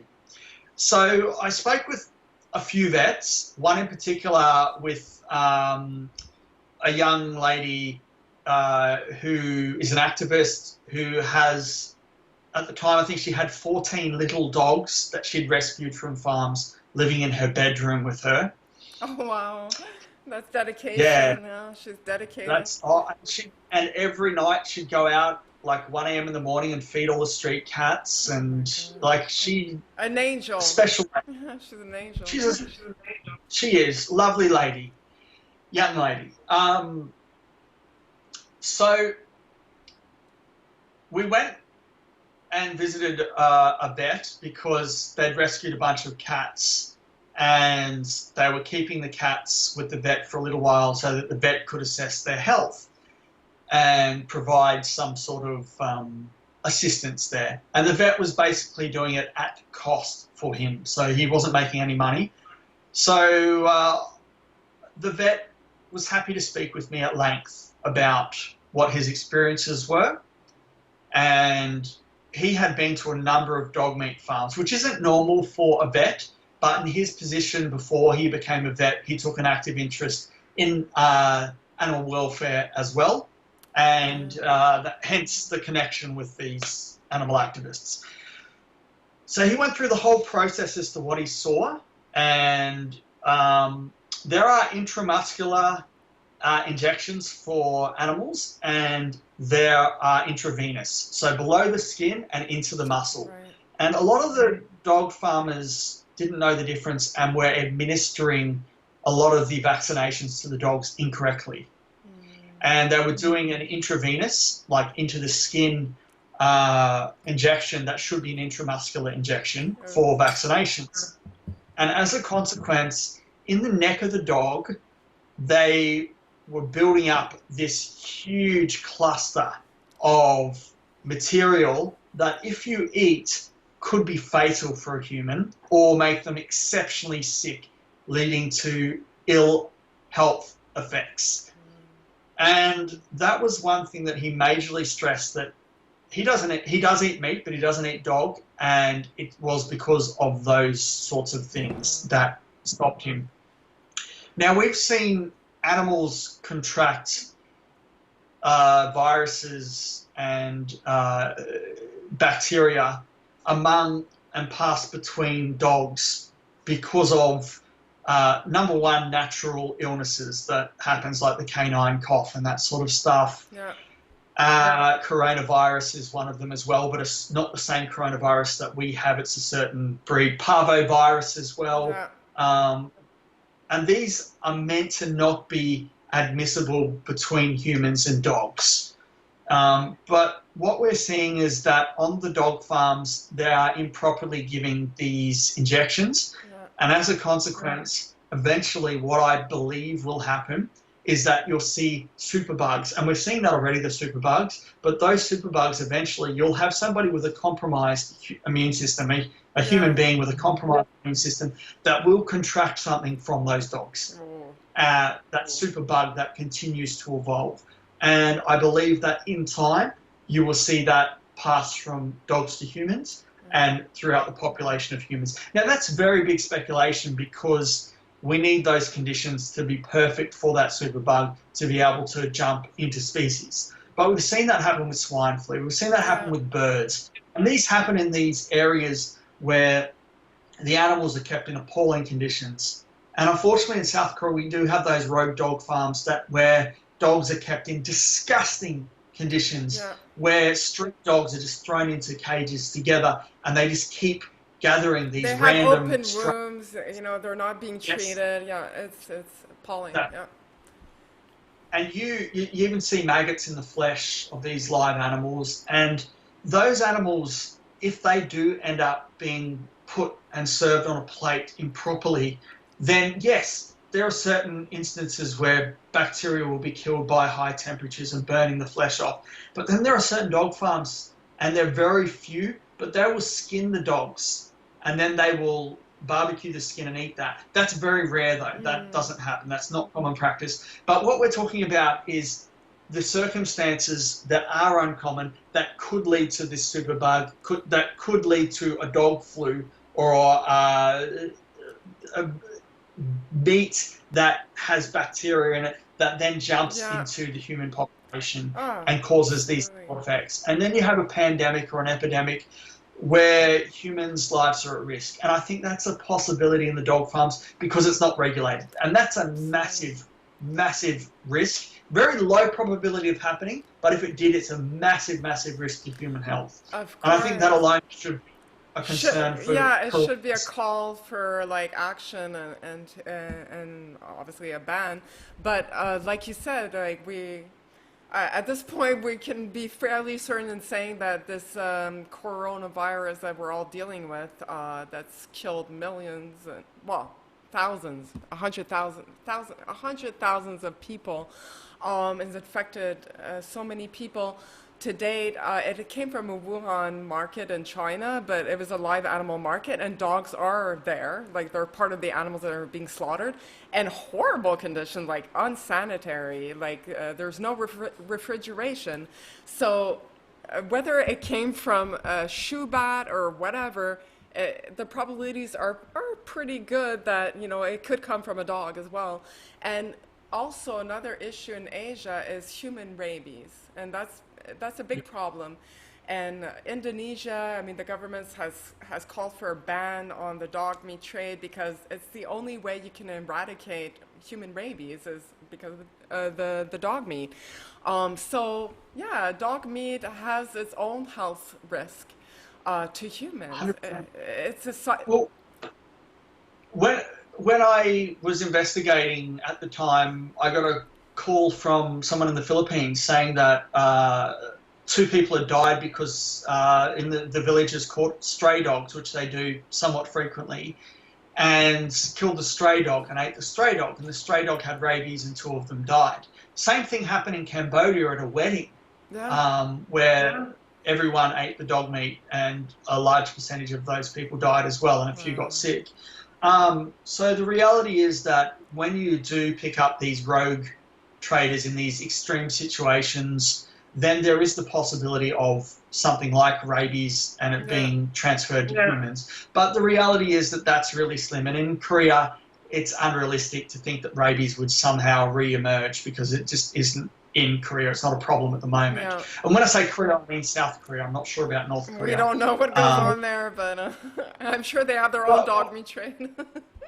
Well, actually, I've been to North Korea and I haven't seen evidence of that.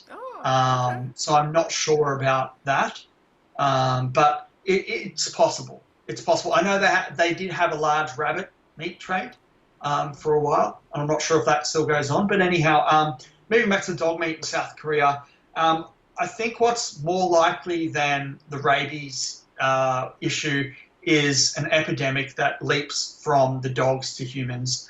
Because the conditions, even on professional dog farms, there are a lot of cases where the puppies have died. And they die quite young, and most of the litter will die. Oh, boy.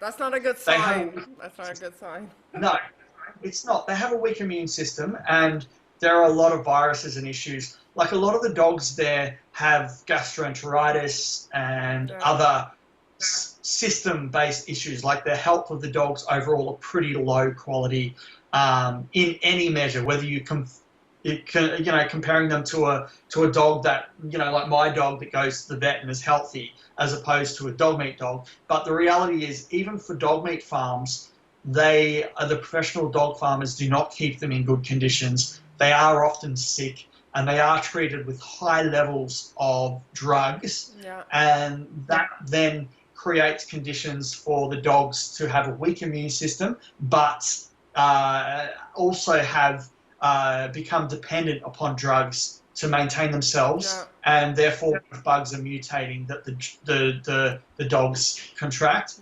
And as I said, it's only the next step for that to leap between dogs and humans. And if that happens, the risk is very low for that to happen, but if it does happen once, the effects It are could catastrophic. wipe out Especially a big percentage of people, yeah. yeah, exactly. And we don't want to Just wait till that happens, right? Like we should prevent these yeah, kind of things. And hopefully this pandemic is teaching us a few things, and I can only hope, but sometimes we're slow learners, so.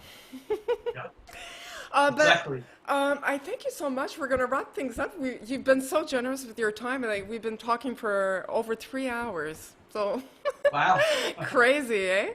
But I just wanted to ask you a last question or so. What would you say are the like if I could put you wave a magic wand and tomorrow morning you have the power to try to ban this trade in South Korea, what would you say are the kind of strategies we should pursue at this point to put an end to this in South Korea? We'll just stick to South Korea. Well, I would strongly advocate for more animal welfare and animal rights. That's something that needs to happen, and the population, they need to keep being lobbied to, and they need to be increasingly campaigned at with regard to a lot of the myths that are repeated by the Dog Meat Association. Yeah. And we need to recognise dogs' rights and that there's no difference between a pet dog, a pet dog and a meat dog. And that needs to continue to happen. And it is happening. We need registration of dog farms, and that needs to be a formal process. And that would then allow more accurate surveys for numbers of dog farms. I would like to see transition grants available for dog farmers so that dog farmers can then move away from the industry and move into an ethically sustainable industry that doesn't require cruelty.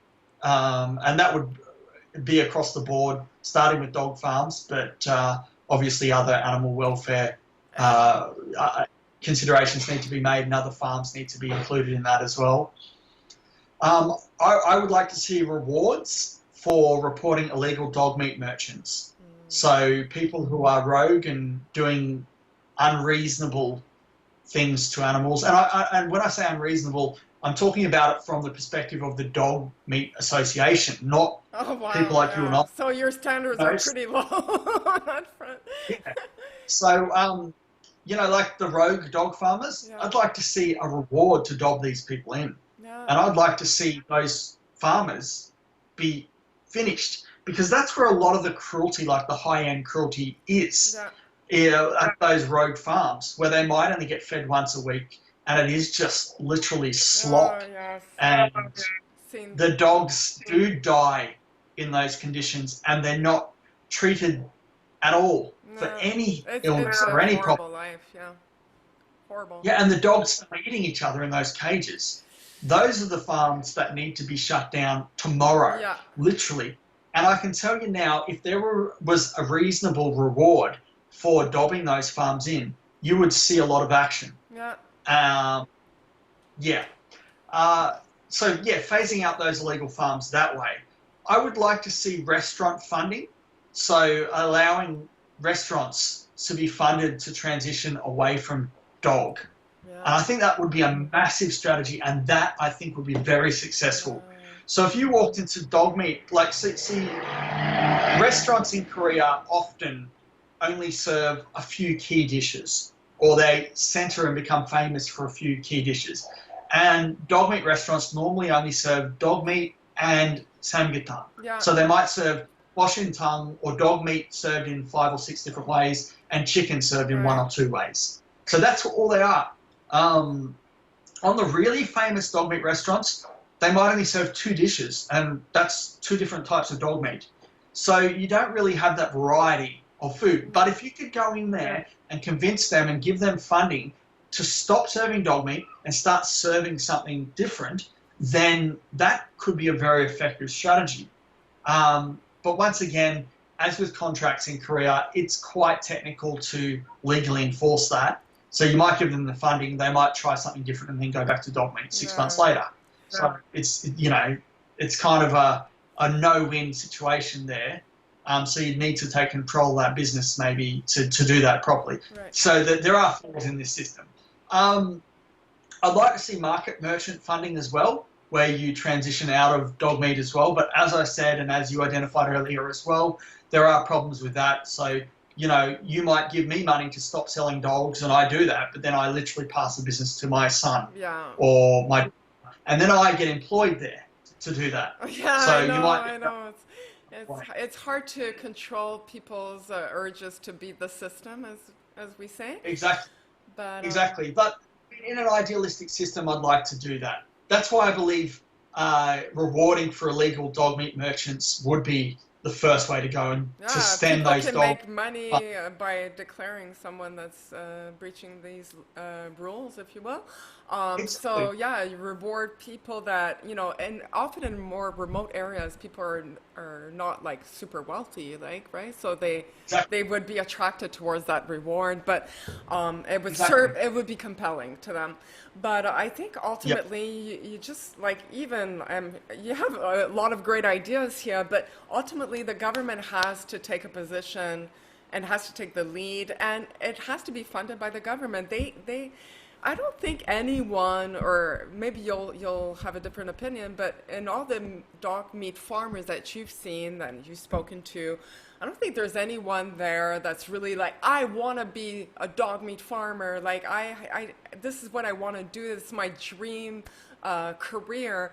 No, I think they do it because this is what was available to them, and you know, maybe it was passed on by their father. Maybe it was that kind of situation.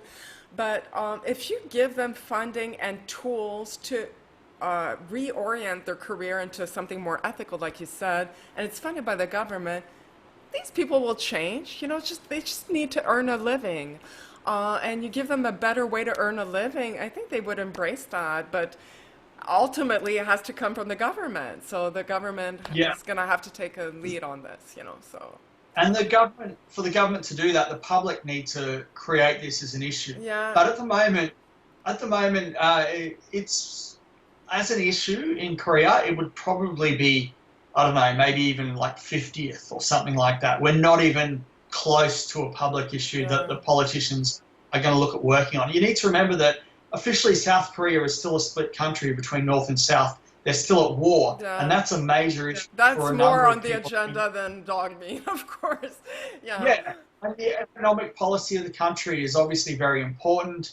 The conglomerates, like Samsung and these large chaebols, they're called yeah, chaebols, these large companies, um, they represent a magnificent portion of Korea's GDP. So, you know, you need to be able to recognize the interests of those large companies first and the economic policies of the country, and then move into the smaller issues for political purposes. And some of those smaller issues are the dog meat trade, right. animal welfare. And for you and me, these are not small issues, but for the political arena in Korea, these are small issues. But Moon Jae, if only the president of Samsung would be vegan and he would say, I want the end of dog meat, because I mean, he would have a lot of pull with the government, right?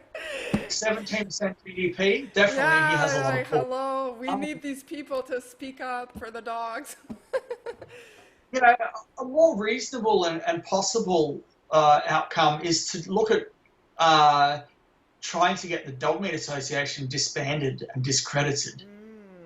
Yeah, Like, because they're if you can keeping it disband the Dog together Meat right now. Association, Yeah. yeah, yeah. If you can disband the Dog Meat Association, then you can perhaps reduce the power of the dog meat farmers as a lobbying body. So basically, that if you, for lack of a better term, that's a union. The Dog Meat Association is like a Yeah. union, and if you can get rid of that union, then you can then remove the power base of that union Yeah. and start to distract the public away from the dialogues that the dog meat farmers are Putting out purveying there. as, Yeah, that's it. yeah. Um, Another thing could be mentorship programs where you take businesses that are successful and business people who are successful and team them up with a dog farmer and transition them out of that dog farmer industry Yeah. into a new industry that could even be product based. It might not even be farming. Yeah. Um, And that's one thing, like a mentorship program. Obviously, that's an idealistic notion, but there are a lot of powerful people in Korea who don't support the dog meat trade, who might be open to that if there were people who were wanting to transition out of the dog meat trade. Um, I mean, I thought also that it might be a good idea to have an awards and accolades site and a business website in English and Korean that celebrates the farmers that have moved and businesses that have Oh, moved yeah. from the dog Like kind of trade, away shine a from it. spotlight on these successes. Yeah, absolutely. Yeah, exactly right. So those people will then obviously be a little bit more successful than they were as a silent dog meat Yeah, farmer. yeah. So you're literally changing the trade and celebrating the change. And hopefully with that will bring about more attention to the issue. And that's one way to start changing the industry from within. You know, and of course, these are all pie in the sky idealistic notions that are all well and good to speak about. But the reality, as you said, you need large political pushes and motivations to change from within as well. And that can only come from Koreans, for Koreans, with Koreans. I think you said it best right there. So, on that lovely note, I think we'll end things. And I thank you so much, James. You're amazing. I love what you're doing. I mean, you had a lot of courage and tenacity in doing this investigation and then putting a film out and, well, two films out actually.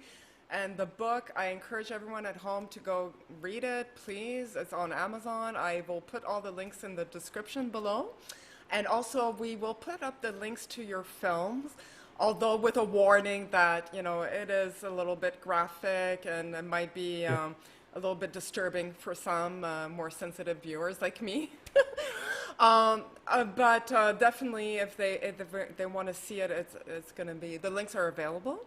And I guess final question is if you had a guest to propose to me, who would it be and why? Mm. 1 second, I will. You're going to come up with someone? All right.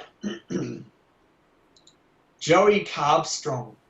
Have you Oh, spoken with Joey? well, yeah, I never thought of approaching him because he's a vegan, a militant vegan activist, I would say. Or, well, you're familiar Well, with him because you're Australian. well, we're not familiar with everybody who's of the same No, country, I but yeah, know.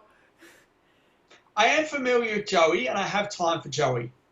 Um, he is respectful of both sides, and Yeah. I think even though you have referred to him as a militant vegan, I would say he's not a militant vegan.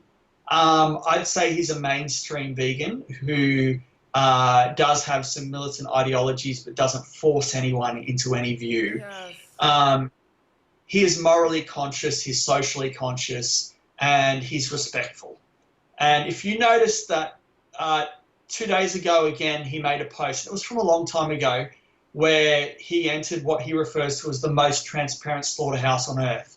And the lady asks him certain things like, please don't film those barcodes, please don't film this part of the process. And he does that.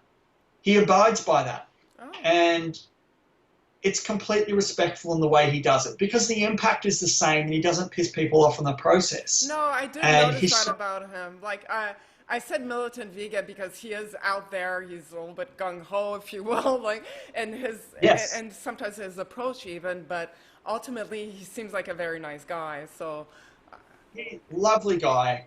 oh well, that's a I think great idea. I think if you can help me on that, like, it's from your fellow mate in Australia, James. well, I can always reach out and do a message to him. More than likely he won't, or if he does decide to talk with you, he'd record on his end and put it out as well for his purposes. Oh, well, that would be Um, great. You know, I would be all for it. I think I mean, it's getting the conversation out there, and it would be great to speak to someone like him because he's been around and he knows a lot. So, certainly, have you spoken to Earthling Ed? Earthling Ed, well, he's yes, I think he's amazing. You know, like frankly, his channel, so much information, and he's so educated. Like, he's very eloquent. You know, you can't sound as smart as him, even with a British accent. But he's a very Yeah. smart guy, very smart guy. So, okay, well, those are But have two you? excellent recommendations. But Earthling Ed would be harder to get than Joey, I reckon. Joey, though, yeah, as a fellow Aussie and as somebody who I look up to and respect, I think Joey would be a good one for you to interview. Of course, he doesn't know much about the dog meat trade, but if he comes on and you want to talk with him and you want to include some of the dog meat trade stuff, I'm happy to be a sounding board on that particular one. But, obviously the focus would need to be on him. Oh, well, of course, I think the topic could be activists, animal rights activists, and then we can talk about, like, I can throw in the dog meat trade in there and see his perspective on people that are fighting this, you know? So that could Yeah, be a exactly. super interesting podcast. So thank you, James, and I wish you a good day because for you it's day. For me, I'm going to go to bed. 14 hours apart, and somehow the technology has been our friend today because no glitches so far. Yeah, it's excellent. And All right, mate. Well, thanks for your time. well, thank you, and obviously I'll keep you updated when this will publish. And I thank you so much for your time and for everything you've done and for your dedication to animals and to ultimately the planet because it all comes together, right? Better animal treatment, better planet, better environment, better humans. Better humans. Exactly right. More morally conscious, and we start treating each other better as well. Yes, amen to that. Thank you so much, All and you right. take care. All right. Thanks, mate. Bye.